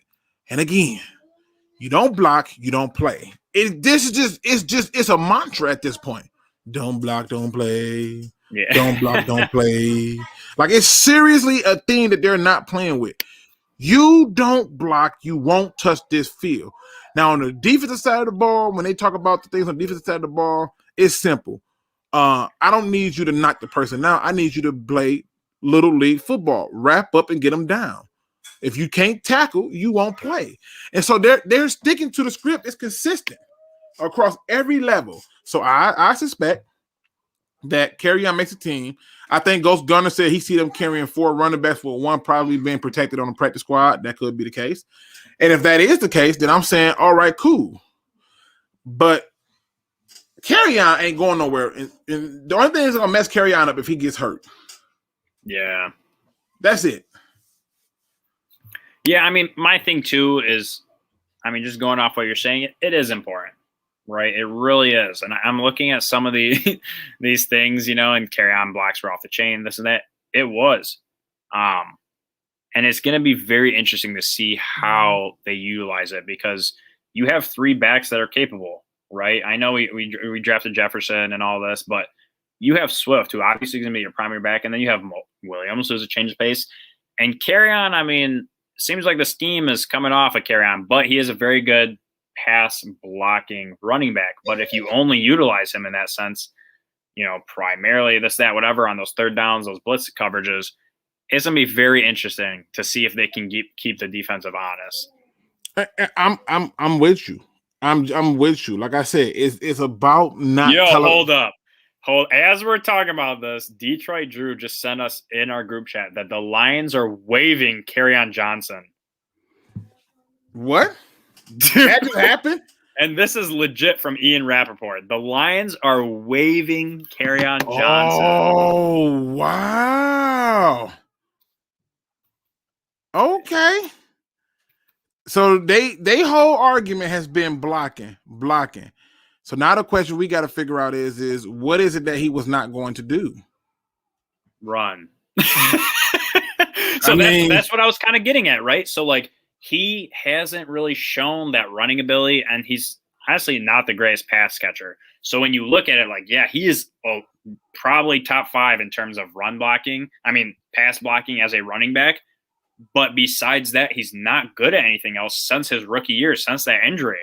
So that's why I would rather have Swift out there, like I was saying. You know what I'm saying? Or shit, throw in Jamal Williams, whatever you want to do. Obviously, I prefer Swift because better pass catcher. But it would be interesting because Kerryon's very limited. And for me, like I was saying, you got to be aggressive, man. And if he's great at pass blocking, that's awesome. You can pick up that blitz coverage. But shit, Deuce Staley, like you said, you better be able to block for me. They're going to emphasize that. They're going to make them go through so many blitz pickups that they are fucking sick of it. They're going to be dreaming that someone's blitzing their quarterback all day long. You know what I find funny? Everybody like we jinxed them, but it's not. This is if you just look at Kerryon Johnson and what he do special is everything that we said.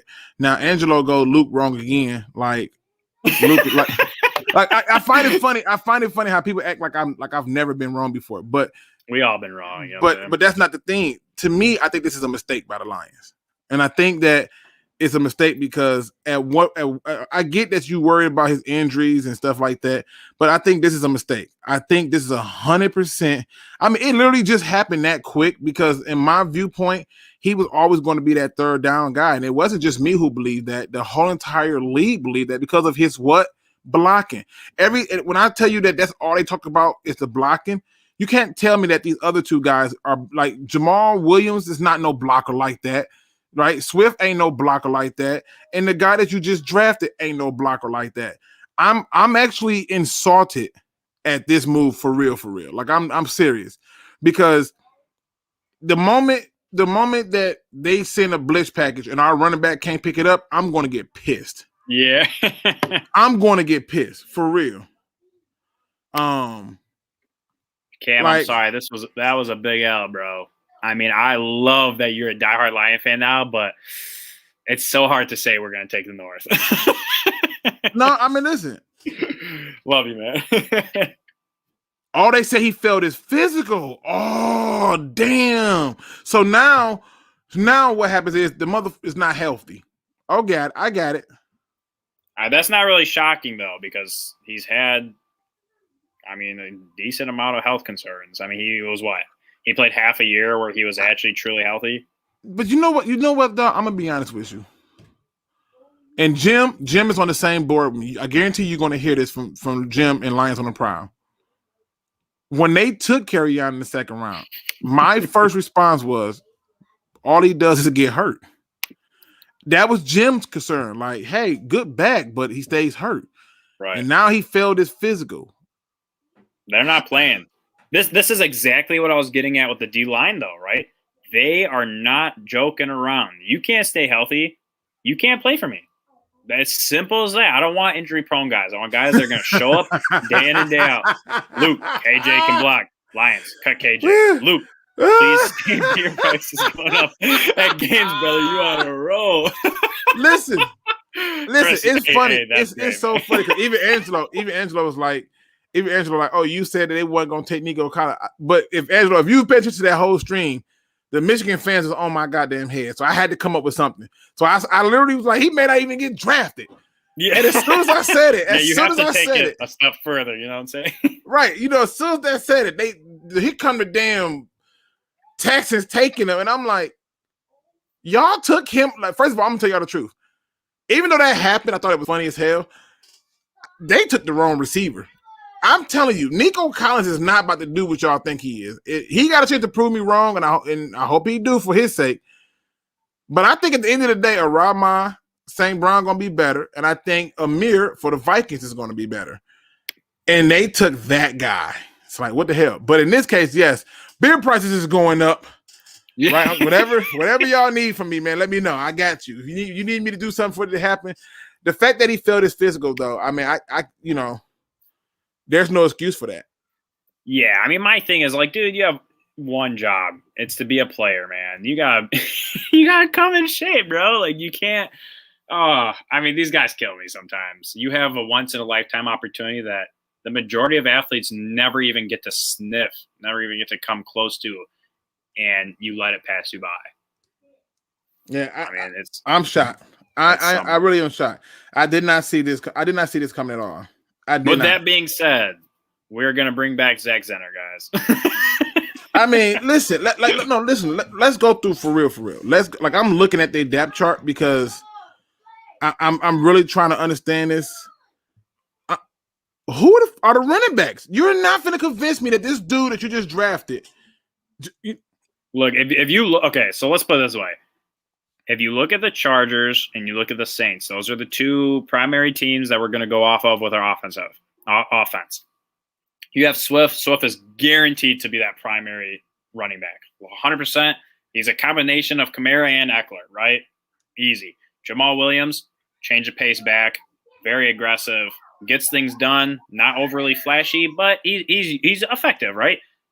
You look at those teams, the Chargers, every freaking time they involved a third running back, sucked ass. Every single time sucked ass. The Saints, why would you bring in a third running back when you have Latavius Murray and you have Kamara? Why are you going that far into your depth chart, bro? Start your top end talent, and if it happens, you have to bring in a third guy. You know, maybe they both just bust off a huge run, or you have a power back or something, then that is fine. But you do not need three running backs. And it drives me nuts because if you look at the longevity of running backs in the league, it's about 6 years. The elite running backs last 8 years, 10 years, right? Look at what happened to Gurley. Look at Le'Veon Bell. Those guys were absolutely murdering the league. They lasted about 4 years apiece. After that, huge decline. I'm genuinely disgusted. Like, I'm serious. Like, let's be honest. I'm serious. I'm genuinely disgusted because if you cannot preach blocking and get rid of arguably the best blocking running back. I understand he failed his physical, but it wasn't costing you nothing for him. He's a second-round pick on the last year of his deal. It wasn't costing you a damn thing. You couldn't find a trade partner for him? Seriously. Why should he end up going to Seattle? Why? She going to end up going to a team like Seattle or Pittsburgh? 100%. Those teams that have had really good, year after year, excellence, dominance in the league, they always go for these flyers because they're like, low risk, high reward. And I agree with you. You don't preach something and then, do something like this. But at the same time, look at the mindset they're going with. They're like, we want players who are going to show up. We want healthy players. We don't want no idiots, off the field. We don't want this. And they're kind of sticking to that mantra, right? I mean, carry on. You can't stay healthy. You're not useful because the best thing you can do for me is be available. That's the best availability is being available, right? It don't matter how good of a player you are if you're failing physicals and shit like that because you can't even play at that point. But I get what you're saying. Listen, bro. Like if you were to have a debate with somebody and say who's the best blocking running back on this team, there is no debate. Well, I mean, technically there is now because Carrion's not on the team. It's a mistake, bro. It's a mistake. You know what? I liked Carrion.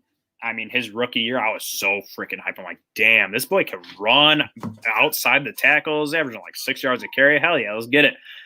But after that injury, man, he just didn't look the same. And for me, I get it is super important to have a running back that can block, but he doesn't have that same step in his game.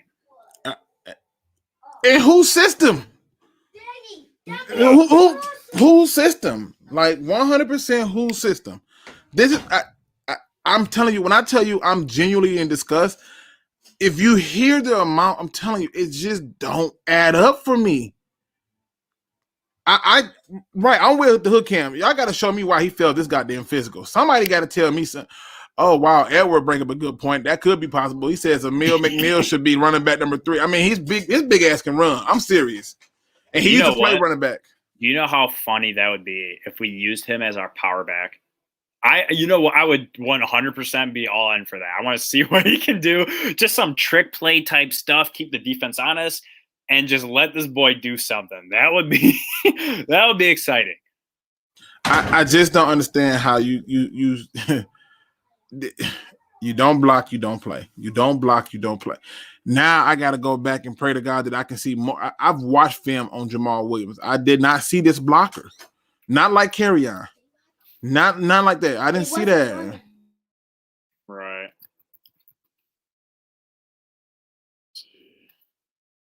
Yo, so while we have you guys, we got about 35 people in the chat. Definitely hit that like button, subscribe, help that algorithm out. We just want to talk Lions, right? We're passionate about it. We want to bring the community together, see what, is going on. And sometimes we talking shit about the team, but overall, I mean, we try and get hype about it, right? We try and be positive, keep I am. I think I've been very fair to the Lions. I think this is a mistake, and I would not be surprised if they bring him back. Now, if you telling me they cut him because they added somebody else in free agency, then now I can make sense of it. But you got a hard time proving to me that this makes some damn sense, especially when all you talk about is blocking. Now, if they go out and they decide, like, let's say they do this and they bring in Golden Tate back, or they bring Larry Fitzgerald to help out the receiving corps, something like that, I might be like, okay, they wanted to add a weapon, they needed the money. I can kind of follow the logic. I can't follow the logic when all you've been preaching is blocking. When all you've been preaching is, I need you to do one thing well. Well, the one thing his ass do well is blocking. I don't understand that. I can't follow the logic on that. If you telling me we get rid of him but keep Nick Williams, it's like, what the hell? Like, no. I want to see what's going on. I want to know why he felt a physical. Right. Like Hookam said, my biggest thing is it's probably his knee, man, because you truly watch his play from year 1 to 2. It's like he was not even he wasn't even the same person. Not even the same player, the same person. This man literally did not look like the same human being. That knee, something happened to it. So that why, you can block because my man can't move. All he has to do is take one step in front of the guy and just stand there because this boy can't fucking move out the pocket. I'm really disgusted. I don't know how else to tell y'all. So a lot of these guys, are saying Jamar can block. I'll tell you what, if he can block, that's fantastic because I guarantee you he'll be a better runner than Kerryon. Okay, hold on. So okay, all right. Listen, y'all help Luke feel better because Luke trying to understand what the hell going on at this point. Okay.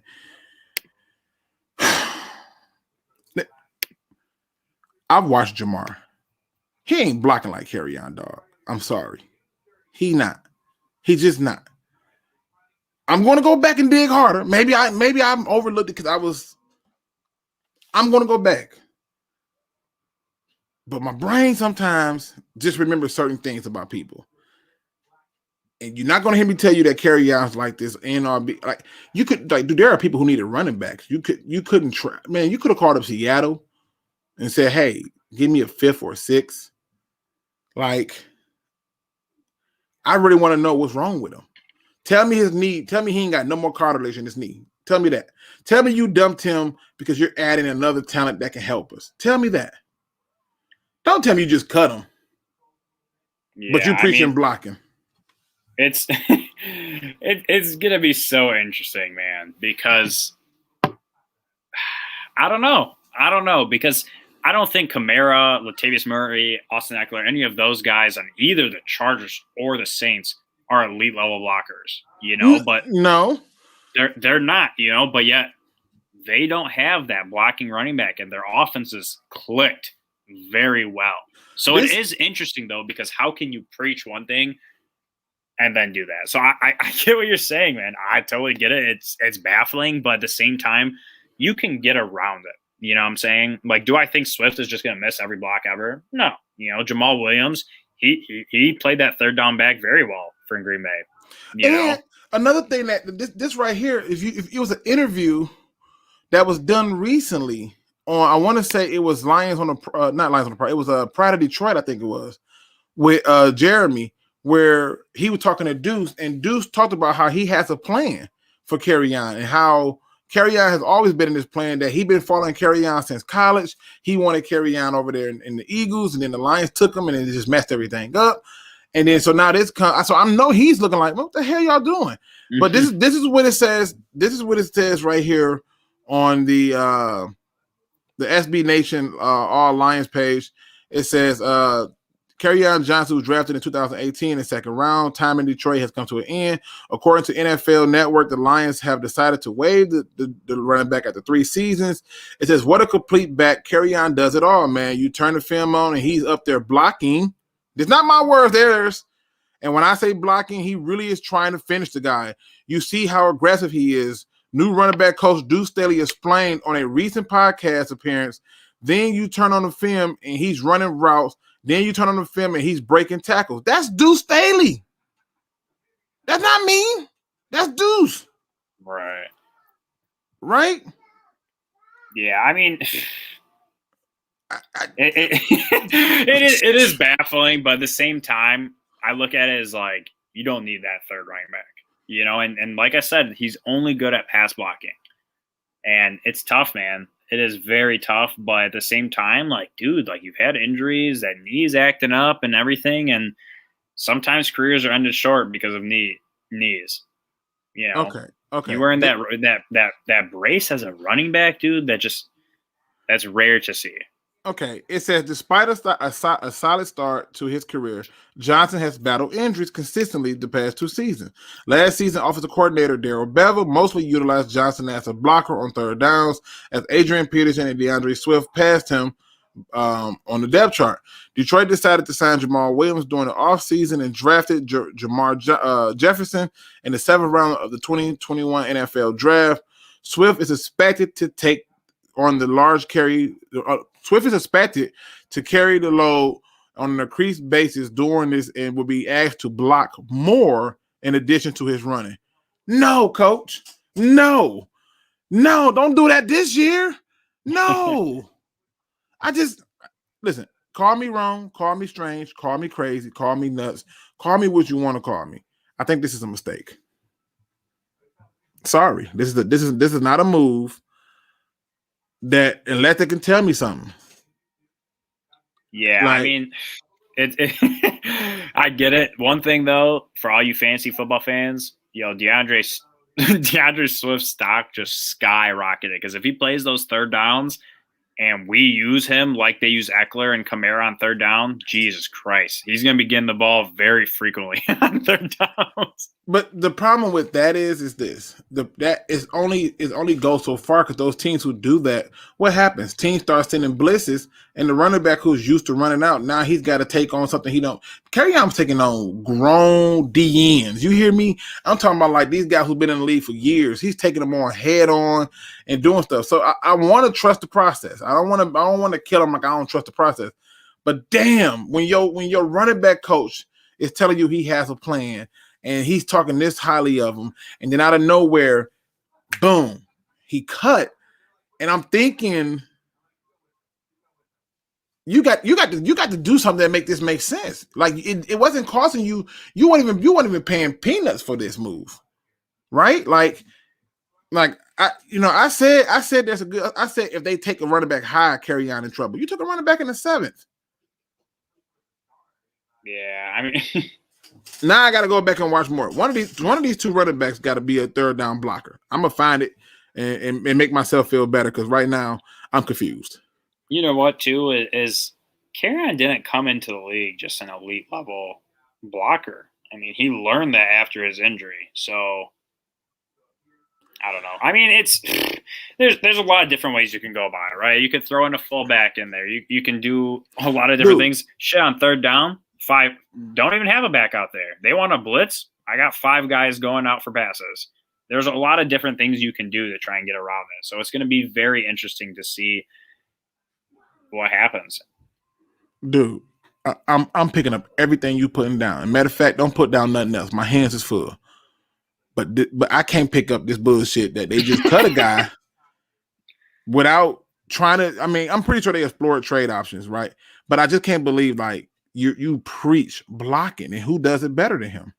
That's the problem. Now you got me up here watching. I'm literally just digging through Jamar Jefferson's tape. I just want to see him blocking. I don't even care what he do. I don't care all the running. He could run his life away. I got to see where he blocking at, because this right here, somebody gonna have to explain something to me. The rule is you don't block, you don't play. That's all I've been hearing. Y'all don't believe me? Go and watch Hard Knocks. I promise you, you don't block, you don't play. This is the mantra. So now I'm looking.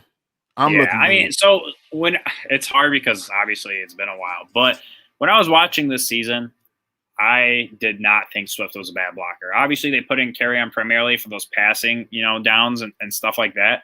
But Swift blocked pretty well. And if you watch Green Bay, which obviously we've all fucking seen Green Bay, throughout the years, Jamal Williams was a very good back, very efficient, So I don't think they necessarily have to replace Kerryon because he was going to have a very limited role to begin with. But I do get what you're saying, man. I do get it. I don't think it's going to change the game plan that much. Fair point.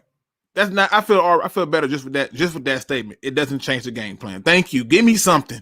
Yeah, I'm not picky, y'all. I just need something to hold on to make it make sense. Like, let's put it this way. Let's say Kerryon played 5 snaps on offense in a game. I don't think that's gonna. I don't think that's really gonna truly impact the game that much. I can follow your logic there. Like I said, I just needed something because all I know is I kept hearing you don't block, you don't play, and like a broken record. So let's break it down for a second, right? Let's say Goff has 30 passes, you run the ball 30 times just to keep it even, right? You're balanced. Right. You got 60 plays roughly on offense. Out of those 60 plays, DeAndre Swift damn well ain't getting less than 40. Jamal Williams is probably getting at least 10, 15. That leaves Kerryon with 5. Even if he gets 10 plays, that doesn't even mean that it was necessarily that exact situation of like a blitz play or something. I feel better right now. I take it back, everybody. Right. And then like, let's say they do blitz. What if Jamal or DeAndre Swift picks up that block? Then it pretty much eliminates the whole Kerryon Johnson thing. So like, shit, I'm all right with that. You know what I'm saying? And look at players like McCaffrey, players like Kamara. Those offenses, they click even with no quarterback, no this, no that, because of the fact that they're so fucking good at what they do that it keeps defenses a little bit more honest. So there's a lot of different ways to look at it, and I definitely get the fact of like, wow, you just got rid of our best pass blocking running back, but I didn't think he was going to play more than like 5% of the snaps. So from my opinion, I'm all right with it because that means when we do run, we do pass the ball, it's probably going to go to Swift instead of Kerryon. It's probably going to go to Jamal instead of Kerryon, and I'm all right with that because they're both better playmakers. And like I said, I get it. I get it now. I feel better because I got this goddamn Nico Collins. Y'all never gonna he gonna still be trash, but is this damn Nico Collins? I just don't think he's gonna be a good player. But no. Y'all gotta understand when I look at stuff and I'm putting things together and I'm doing it, I follow logic and I follow what they say. And then if I see it's a history to it, I can say, okay, they're not bullying. This ain't just smoke, right? But like I said, we're talking about certain things that need to be looked at. And like I said, I see Steve-O make the point about Adrian Peterson couldn't care about blocking. I get it. I do, but I bet you the quarterbacks that he had cared about it, and that's why he's not in Minnesota no more, because they got tired of that. They got tired of him not wanting to block, but just want to run the ball. And then you see him in other teams being forced to have to learn how to block. So, I get it. It's just that I still think Kerryon can run the ball, and I know that he can block. And I know he's going to get a resurgence somewhere else probably. But yeah, I'm picking up what you're putting down. Ooh, hold up. So only because we never do this. Buffed Up says Swift will be used in the slot. They can go to a 2 running back backfield at the same time, have all 3 backs on the field at once. I cannot tell you how damn effective that is for the Saints when they have Kamara and Murray on the field at the same time. Literally, defenses do not know what the hell to do, and it's always at least 5 yards. Always, because they don't know what's going to happen, because they're like, all right, shit, Kamara rolled out left. He's going for a pass. We have to pick him up because his after the catchability is freaking phenomenal, right? But then you still got to worry about Murray on the ground. You have that with Jamal and DeAndre Swift. That could change the whole schematics of our offense. Could you imagine having Swift, Jamal Williams, TJ Hawkinson, Amon-Ra St. Brown, and let's say Williams, right? That makes me feel a lot better than the alternative of 3 wide receivers, in sets or something like that. And it just, we haven't had a 2 running back set in so long, and they're both very good. So there's a lot of different things you can do, with them. And I think that's pretty exciting. I mean, I literally didn't even think about that. Listen, once you said what you said, I was good, bro. I was back to earth. I needed some logic because the biggest thing is finding out what happened in terms of that physical. That's what it boils down to. That's the biggest thing. So they tried to trade him during the draft and found no takers. Now I believe that they tried to trade him. I do. I really do believe that they tried to trade him. The problem is once you could not trade him, and this other part of it that I have to look at from the logic standpoint is they're trying to get these injury people up out of here. Like if you injured and got significant and you ain't on the field, you're not valuable to us. Right. So I have no problem with that either, man, because it's heartbreaking having a player constantly be injured. I would rather you not be on the team, which sucks, than to be on the team and never be available. That just freaking sucks, especially when it's your starting caliber players or something like that. Like sometimes you just got to move on, man. And that's what they're doing. That's what the draft showed. That's what a lot of things showed. They're like, you're not available for me. You can't stay healthy. Shit. See ya. There's the door. And it's hard. And the thing that drives me nuts is fans are always like, yo, but I really liked Zach Zenner. But I really liked Joik Bell. But I really like this guy. But I really like that guy. But it's like, yo, it's time. It's time. And we are such dedicated fans that when you're a Lion, we're all for you, man. I mean, besides quarterback, a lot of people are haters with the quarterback position. But everyone else, we're like, yo, I love you. I love you. Dude, it's time, man. Like Ghost Gunner, Deshaun Hand, Austin Bryant. Austin Bryant, that dude needs to go. I don't know how the hell he's still on the team. Hasn't played. Deshaun Hand, you had one great breakout season. Haven't seen shit since. You don't show me anything during the offseason, yo, you're free to see the door. You know what I'm saying? Like, you only have so much time in this league. Right. I mean, the average career is 3 years, something like that. Is really short. And if the majority of your career is spent hurt, you're not a fucking Aaron Donald. You're not a Christian McCaffrey where your spot is going to 100% be there no matter what happens. These guys are on that level. So for me, I don't like being complacent, Like we had Tavon Wilson. Why the hell was Tavon Wilson on our team for so long? Because we got complacent with who we had. No. He's a Patriot. He's a Patriot. They wasn't listen. He wasn't finna turn down nobody who played under him as a Patriot. That man ain't started for no damn body else. Tavon Wilson, they cut that motherfucker. He didn't get taken in the first wave. He didn't get taken in the second wave. The third wave never came. They got to bring back Wes Welker. They're like, yo, I know you fucking haven't played in 6 years. Bruh, by the time the fourth wave came, he came to the coast. The coach lost both their safeties and said, you can't start for us. This is only here could he have ever started for us. It's a shame. I just wonder how much I feel like, Kerryon one of them dudes, he's soft-spoken and quiet, but he going to speak his truth. Watch what he say. Watch. Mark my words. Watch what he say about Matt Patricia and the Detroit Lions. Man, where the hell is his Twitter account? I need to go watch this. It's finna be good. Yeah. I actually was trying to find. He hasn't said anything, at least from what I've seen. Oh, it's coming. I promise you this. It's coming. He's probably gonna be like, I had fucking Patricia during my stint with the Lions. Shittiest time. Please, they God. was putting everybody on IR, bro. They was putting people on IR with boo boos. You remember you was a kid and you had a boo boo. You hurt yourself. You got a little boo boo. IR. That's how they was doing it, bro. I think I think that he gonna tell some stuff, boy. I can't wait for it. I'm waiting for it. Everybody don't talk, man. Right. And Steve-O, this speaks wonders, man. That goes to show you the incompetence of our coaching staff. You have a star, and you can literally see how significant of a difference it is between DeAndre Swift and AP, DeAndre Swift and Kerryon. Why the fuck is Swift not getting 20 plus, Jesus Christ, carries a game, 8 targets a game? Teams are doing it with Kamara. Teams are doing it with McCaffrey. Teams are doing it with all these other guys. And they utilize their running back, dude. You get, like I said, you get 5-6 years out of them if they're really good. And that's it. You move on. The Rams weren't wrong to move on from Gurley. They got damn well more than they bargained for out of him with those first couple of years. I mean, the guy was the best running back in the league for 2 years straight.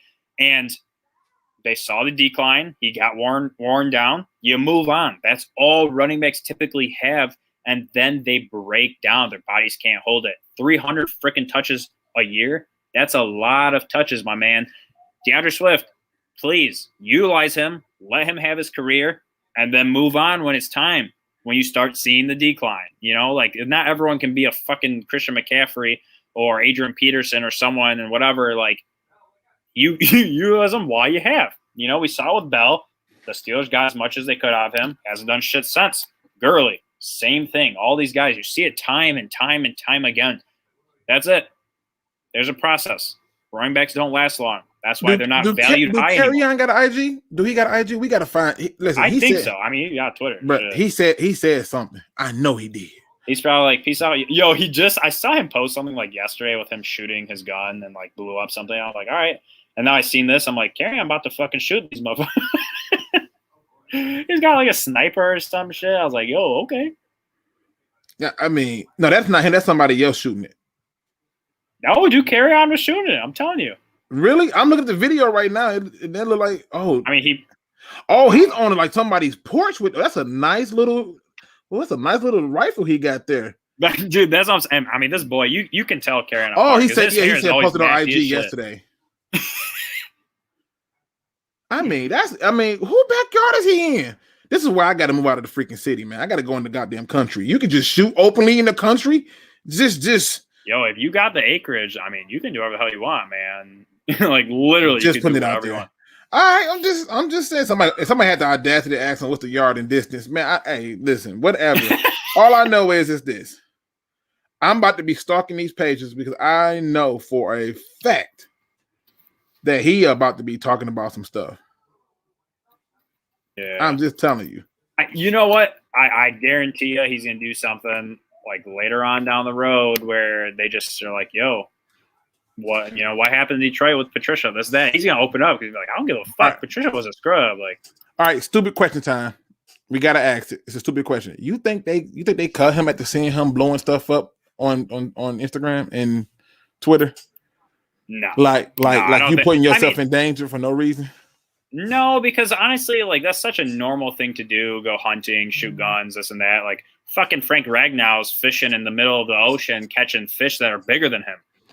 You don't know the hell's gonna happen? Shit, the ocean, bro. Like you ever watch documentaries about the ocean? This man could literally get swooped up by a fucking whale that wants to eat that fish and him. Like, hey, I just had to put it out there. Just like I said stupid question. I said it was a stupid question. I'm putting it out there. I mean, it's funny. I feel you though, because remember what Levy used to do? Levy used to be doing some wild shit. This man would be like scaling active volcanoes and like be inside the volcano, and you're like, "Yo, you got a game like next week? What the fuck are you doing?" He's like, "Nah, bro, I'm riding Camelback in the volcano." And you're like, "What?" Yeah, trying to see how this thing goes down. You know, danger. Yeah, Hook Cam's like, "Yeah, Frank Ragnow restaurant, bro. Ragnow he's just wild, bro. This guy is just so fun, and like if you guys don't follow him on like Instagram and stuff, go follow him. He's constantly fishing, he's constantly doing things outdoors. And I think he calls him like the good grizzly man or something like that. This boy knows how to fish. When he retires from the league, he's gonna be a professional fisherman because Jesus, I mean, this man could feed a whole continent with the type of fish he be catching. That's crazy. He fell through the ice fishing? Damn. Yeah, I just threw the dumb question out there. That's funny. I didn't even see that. Y'all don't listen. You know somebody gonna be waiting to come back. Luke, stupid self, really asked if he get. I said it's a stupid question time. I literally said that, but you know, Brett Holmes is gonna come out. He's gonna be like, we did not release Carry On for shooting the gun. We released him for his knee. And I'm like, oh damn, Luke, did you hear that? Did you hear that, Luke? You were wrong. I'm like, bro, I answered to the stupid question. I literally, boy, I tell you, it's amazing at how many people just can't hear me say something and say, hey, stupid question. That's fine. I mean, you gotta ask them shit sometimes. So David Kumar said, is Ragnar the best center in the league or best in the NFC? Let me think about who the hell is in the league now. I'm just go down to the net. I'm going to say the league. Yeah, I 100% back that. I mean, last year he was top 2.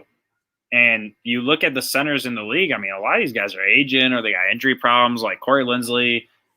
I mean, shit, dude, like I think he's the best center in the league. And now that he's going to have some more help and not have to do above and beyond, he's going to excel even more. And he was already a top 2, top 3 center in the league. Yeah, I'm going to say league. Call me crazy. Yeah, I mean, yeah, I'm excited, man. I haven't been this excited about Lions football in a long time, and we don't even have staff. Oh, you weren't excited for Matt Patricia third year? Luke, I swear to God, boy, if you keep bringing that shit up, I'm about to trash you about Nico Collins. Hey, the worst part is this. The only reason I brought it up is because earlier in the stream you came in there and was like, "Oh, this diagram makes sense for everyone but the Seahawks," and I was like, "Oh, so we're doing this." This is what we're doing. You petty, yeah. This is why I love talking to you, man, because we can count each other. Like, so for those that don't know, all offseason, literally all offseason, Luke is like, the Bengals need to draft offensive line because Burrow can have Chase, but if you don't have no offensive line, it don't matter. But then if you have an offensive line, it don't matter who your wide receiver is. He said the same shit about the Lions, but as soon as his Seahawks take a wide receiver, he's like, oh my God, they needed that wide receiver. They didn't have no third wide receiver. I'm like, third fucking wide receiver? No. You already got 2. No. They did need the receiver, but the difference was the Seahawks needed an offensive tackle, and there wasn't no tackle there. And they only had 3 picks. They had picks 2, 5, and 7. Where were you finding an offensive tackle? If you couldn't find him in the second, you damn sure wasn't finding him in the 5th or the 7th. Look, I told you, Creed Humphrey, bro, and you know who took him? The Chiefs. Yeah, the Chiefs not got to play tackle. Hill. Not to play tackle though. That's they didn't have to get a tackle, bro. Look at what look what Quentin Nelson did to that offense, bro. Quentin Nelson came into the league as a guard and completely dominated. The difference is this: the Seahawks didn't need an interior guy; they needed a tackle. Because you imagine if the Lions, think about this, just play devil's advocate. Imagine if the Lions, who need a tackle, even though it's a right tackle, they need a tackle, and that's what they need, a right tackle. Could you imagine if the Lions decided that at the 7th overall pick, they're going to select the best available interior guard or center? Hey, but we're not talking about that. We're talking about the second round. Right, but the second round for a team who only got picks in rounds 2, 5, and 7. And there's no tackle on the board, and they don't need an interior guy. See, I disagree. I think they did need an interior guy. It's not. Who? Look, dude, their offensive line just blows. You could have used anything. Hold on, wait. They did not need an interior guy. They had just taken, literally, not even a full freaking. Was that Damian Lewis? Is that they who they took ended up getting? Gabe Jackson. They had just signed Gabe Jackson to play the guard spot. I mean, all right, but Luke, would you consider Gabe Jackson a great offensive lineman? He don't got to be a great offensive lineman. Compared to like a Big V or someone, would you take Gabe Jackson over them at guard? Would I take Gabe Jackson over Big V? I don't know. But I would take Gabe Jackson over a rookie because I don't know what that rookie is going to be. I know what Gabe Jackson is. You can say that about Sewell. No, we don't technically know what he's going to do. No. No. What I'm saying is this. You have to understand what their needs are. They need a tackle. They didn't need no damn interior dude. If you take an interior guy, and to show you, I just want to show you this because I know sometimes people think I blow smoke. They do, bro. It's amazing, bro. It's amazing what people like to remember. And I just laugh. Dude, bro, I'm not going to hit her into Nico Collins until Nico Collins out the league. Nico Collins cannot take a snap in the league. And all they know is it's Nico Collins, and he from Michigan, and that's it. They don't give a shit. It's just like, look, Luke said he ain't getting drafted, and as soon as he said it, that damn fool got picked up. I was like, it did happen that quick.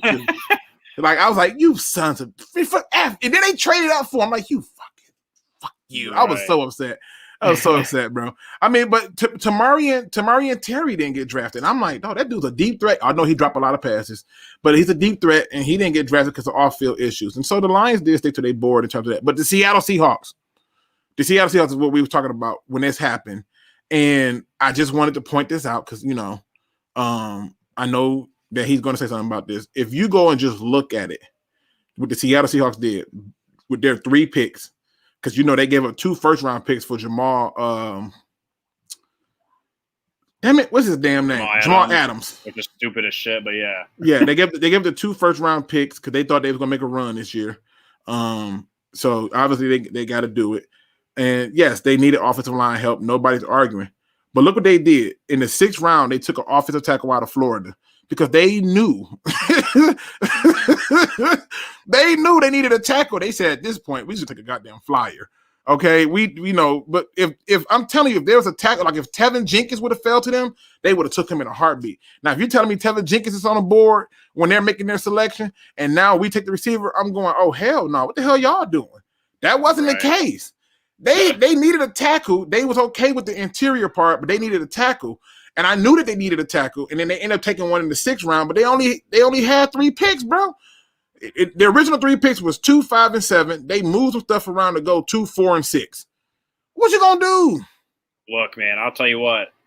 I would have took an offensive lineman over a wide receiver in that position. You're just gonna take a guard just because you wanted a guard. That's just stupid. Bro, that helps everything, man. These guys, look, Russell Wilson was a top 5 sacked quarterback. Most pressures. Most of that is his fault. Most of that is his fault. Sometimes yes, and I do agree with that because he did have some moments where I was like, "What the fuck are you doing?" But he's so used to not having an offensive line that his initial instinct is like, I need to move out the pocket. I need to create some space. Let's see what happens. You have a little bit better pass protection on the inside. We gotta get this together. Hold on. We got to get this together. We don't have over 50 people in here, right? And I don't like our like count. And I know we can do better than that, Pride Nation. We at 28, and we had over 50 people in here. We can do better than that. Let's get us closer to 40. Now, if you hit that like button already, salute. Even if you don't like me, give me a emoji and a like on the chat, just simply because of me being wrong about not only Nico Collins, but now Kerryon Johnson. I'm going to just stop talking on this damn team because I'm jinxing the hell out of every damn body. I want emojis. I want likes up. Give it to me. We should be closer to 40 than we are right now. So give me some likes. And if not, if you already did that, give me the likes in the chat. Appreciate the dab. Thank you, Steve-O. I'm just, hey. So why are you saying that? Let's jump back onto the Lions, man. Because, I mean, me and you can go back and forth all day because we 100%. We love the game. You know what I'm saying? We love the game. So Detroit Fan Man says, is Kerryon going to clear the waivers? What do you think? If he failed that physical, yeah. Yeah, he is. He failed the physical. Yeah, he gonna clear waivers. I believe he's going to clear because you got to think how the waiver wire works. Essentially, it follows the same order in the draft. So whatever the order was in the draft, they get first dibs. And then once they get back to 7, he's clear. So let's ask ourselves, is Kerryon getting picked up for real by the Jacksonville Jaguars, who literally just took Etienne? Probably not. The Jets, who just brought in Kellen Ballage and damn it, the other running back. It's gonna come to me in a minute. I know who you're talking. I can't think of his name either. Right but now. The Jets ain't gonna take him. So now you got to go to the 49ers. Are the 49ers looking at Kerryon Johnson? Possibly, but no. I doubt it. Yeah. No. What about the Falcons? Now this is a strong possibility here of the Falcons too, but I think they got running backs that they like. So I'm not saying that happened there. Then we get to the Bengals. They got the guy I thought the Lions should have took a long time ago, and Joe Mixon, but apparently getting spit on and hitting girls is not the same thing. So I guess, so no. And now you get to the Dolphins.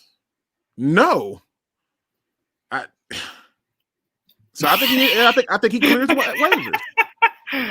Yeah, I'm sorry for laughing. My girl literally just ran out the bathroom butt naked. And like, thank God my camera's not on. I mean, right? They're gonna be turning into OnlyFans. Talking about an embarrassing moment. She would have cut you out for days to come. Like she literally just sprinting past me. I was like, all right, what the fuck's happening? You know what's even more scary though? The fact that you're still on this damn stream, because at that point the stream would have ended instantly. If that's mine, trust me, I'm telling you right now, if that's mine, I'm trying to see if we can have another baby. I'm just gonna be honest. Don't walk past me like that. But the fact that you was strong enough and loyal that you could stay on this stream, my hat's off to you. I'd have had a third child. I'm just telling you right now. Bro, I mean, look, we're not gonna get into this on live. We're not. Motor City Thanos says, "I'm late. Did y'all talk about Kerryon Johnson?" Yeah, that's all we've been talking about. Right. I literally had just explained why he was going to make the team, and they cut his ass. I just don't. Yeah. Literally. Yeah, I was like, I don't really know how we're gonna use him. Like, I know he's a good pass blocker, this, that. And I was like, but literally, he still has a role. And then I literally was like, yo, we gotta break the stream. Kerryon Johnson just got released. And it went silent for a second. But like I said, I posted what happened on YouTube, and I posted it on Twitter. Like I just did see this coming. I think it was a mistake. Right. So let's get to some of these questions, man. So David Kumar says, do you think Aaron Glenn will be a great defensive coordinator? I don't know. I'm not gonna say great. Great that's a whole other word. Great, good coordinator, yes. Great, that's to be seen.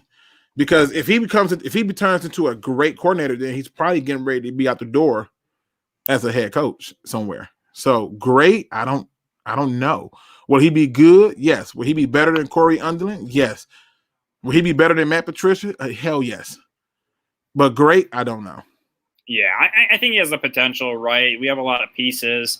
All he has to do is utilize them right, man. I mean, don't have fucking Walker just playing deep safety. Like, I don't know. There are just so many things wrong with our defense last year that you could literally go the most basic defensive scheme and we would play better. You can't get worse than how we were last year. So I think he'll be good the first year, and I think he'll improve next year once our guys have a little bit more time to, change to the, just everything.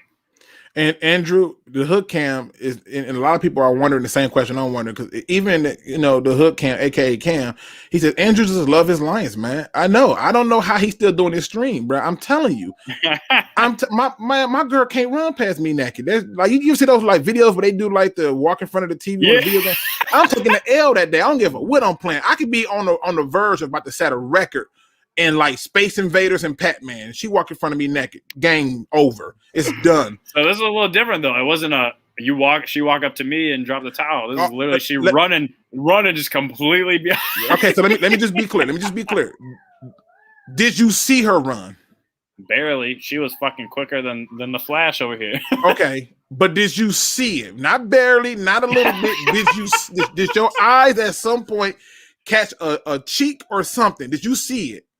Yes, sir. Yeah, then this stream would have been over if it was me. I'm just telling y'all the truth, y'all. I love y'all, but let mine walk by me. Mine's got to walk around the house fully clothed. You understand me? Because that's how kids are made. I'm just gonna tell you the truth.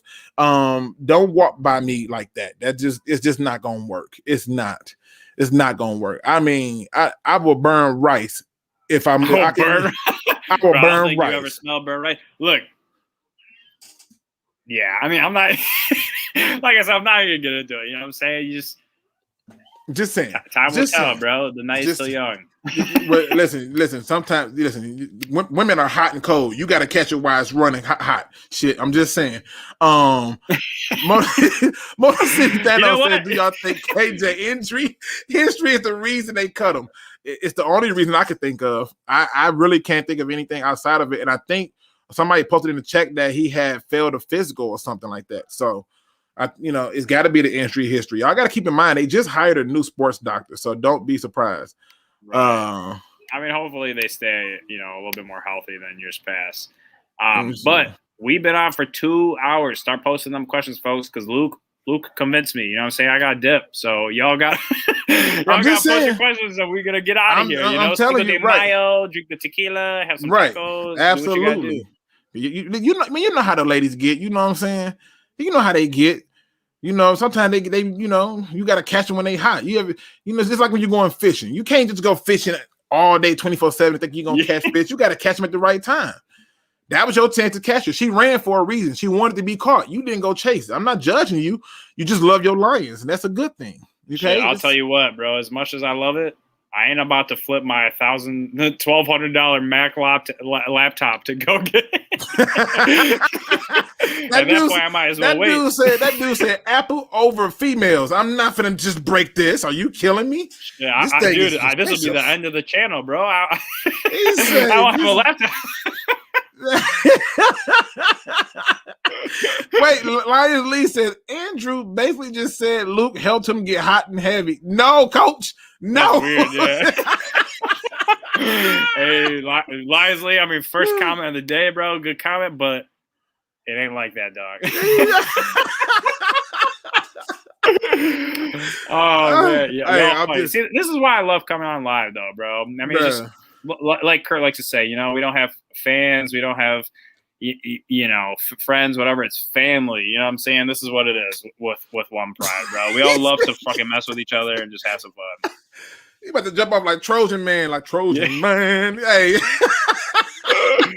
All right, bro. So we got to say our final thoughts. Get to the final thoughts, man. Yeah, he's losing time over here. Yeah. Right. The sun is going down, full moon. Y'all think this thing going another way. I'm just saying what I would have did. I can't say what he was doing was the right or wrong thing. I just know what I would have did. Y'all would have heard me in mid-sentence like, and the Lions, we'll be back in 45 to 50 minutes. Yeah, you damn Skippy.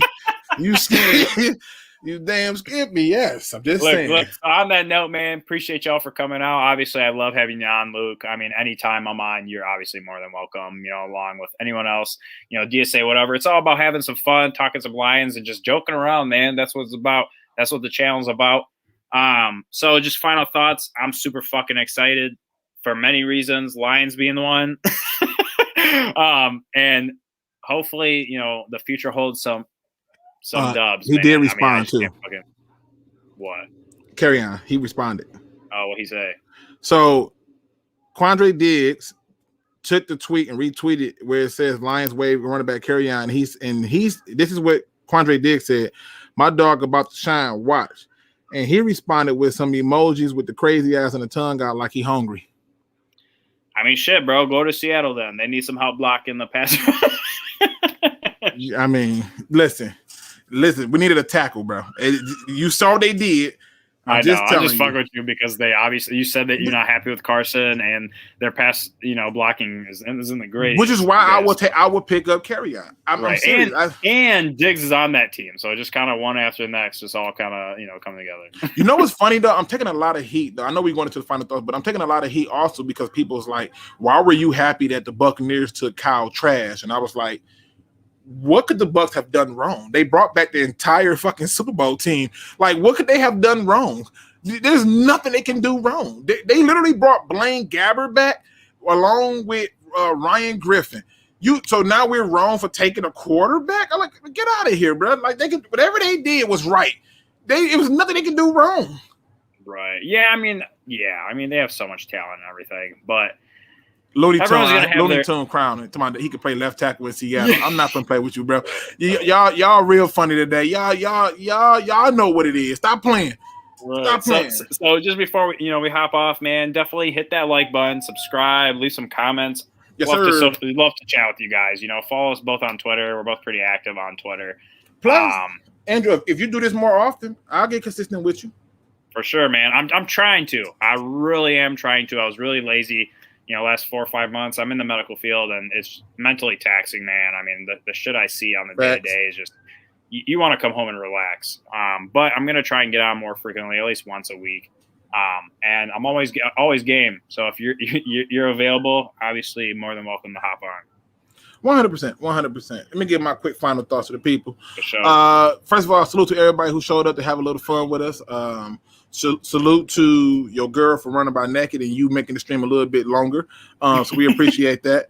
But no, realistically, man, we got to end every show on a positive note. Today's positive quote is just going to come from me. Man, do something for yourself today. I don't know what it is. I don't know why it is, but you need some me time. And it's time for you to do something for yourself. And whatever that is, do it. Have fun with it. Enjoy every bit of it. And whatever you was thinking about, whatever you was worrying about, don't. Because in this moment, it's about you. And it's okay to be selfish in that moment.